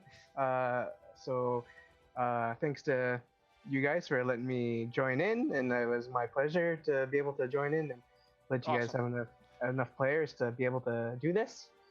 Good. Very good. Yeah, I'm Shadowed Mage. I'm one of the moderators. I run Arcana Spot. Watch R's channel for a possible announcement about November 27th, where I might be doing something special on the channel. That's it for me. You guys heard it here first, November 27th. Keep an eye out. Exactly. Brahms, thank you so much. The good Riggs was a far cry from your usual character in Emberwind. So, what do you think of tonight's session? And also, who are you, and what do you do, and where can people find you? Well, you can find me at Leppy83 on Twitter. I generally do stuff on this channel right now, hoping to go ahead and do a bit more in the future. We'll see what happens there. I have to talk to some people about, specific games that I'm willing or wanting to see run and play in. And other than that, loved playing a drunken Pingineer this time around. Excuse me, Pingineer. Pingineer, pilot engineer. Yep. We've made a new term for him. Yeah. It's a Pingineer. But the fact he did literally no piloting whatsoever. Yeah. But still, He did say he held it. He held that. He didn't even push the He button. got advice while at the console. He held the space wheel. That's true. That's true. All right. Yes. While holding a giant liquor bottle, it's totally fine. That's legitimate. Yeah, exactly. He's a pilot, man. And he still had liquor at the end. Exactly. Sure did. So always glad to have you aboard. And yes, that was the best drunken Scotty I've seen in a long time. Over to Sod, my good man, who handles IT for me and various things, and was able to get this up and running. Sod, the shenanigans space of the vampires stream. and shenanigans. Yes, indeed. I loved it. I love it. Totally has no relation to anything to do with else on this channel. Just so you know, nothing at all. No, not at all. So couldn't possibly be any kind of space operatic game on this channel elsewhere. No, nothing. I don't know where these people have these wild ideas from. You'll see me on my own channel, twitch.tv/London occasionally streaming stuff. Obviously here, coming Saturday for IAB. IAB Part 2. Yeah, and this then month. Exactly. Once again next week from today for Hearts of Wulin.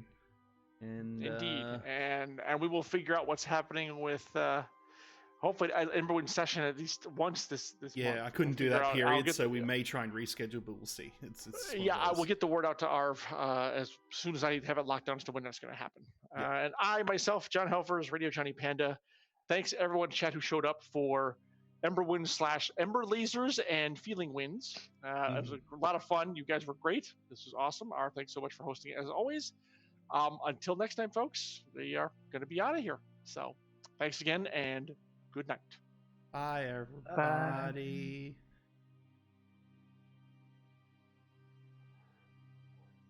Earth. Oops, missed that. Ah, there we go. Just have to mute them because I've got it jank set up right now, guys. So yeah, thanks for watching. Oh wait, I should probably mute that too. Did anyone hear me? Yeah, guys, thanks for watching, and hope you enjoyed it. We're gonna raid Margaret. I was about to ask, what are we going to do? And so raiding Margaret it is. So if you don't know who Margaret Crone is, she was part of the IAB group before scheduling was just untenable, because you know how life is and stuff like that. She's an awesome streamer. She does a lot of tabletop RPG stuff. Awesome person. You should definitely follow her. Yeah, let's get that going. What are they doing at the moment, just out of interest? Warhammer. Oh, they're doing Warhammer role-playing. Oh, that's interesting. Very, very interesting system. And, yeah, really good work on... Oh, for me, good work on the production. Unless you mean the Margaret's channel, because Margaret has production. Margaret knows how to do production, not me. Anyway, let's do the raid. Here we go. /raid, and then put her username in. I think that's how it works, and then that pops around. Yep, all standard raiding stuff. Guys, thank you for watching. Hope you enjoyed it, and see you coming Saturday for at least for me for IAB, where we get to see what's going to happen with the famous witch hunter, famous person, selfies, everything. And yeah, as I've said, see you tomorrow for Arv, and for AM I forgot about that. And yeah, guys, cheers. Thanks for watching.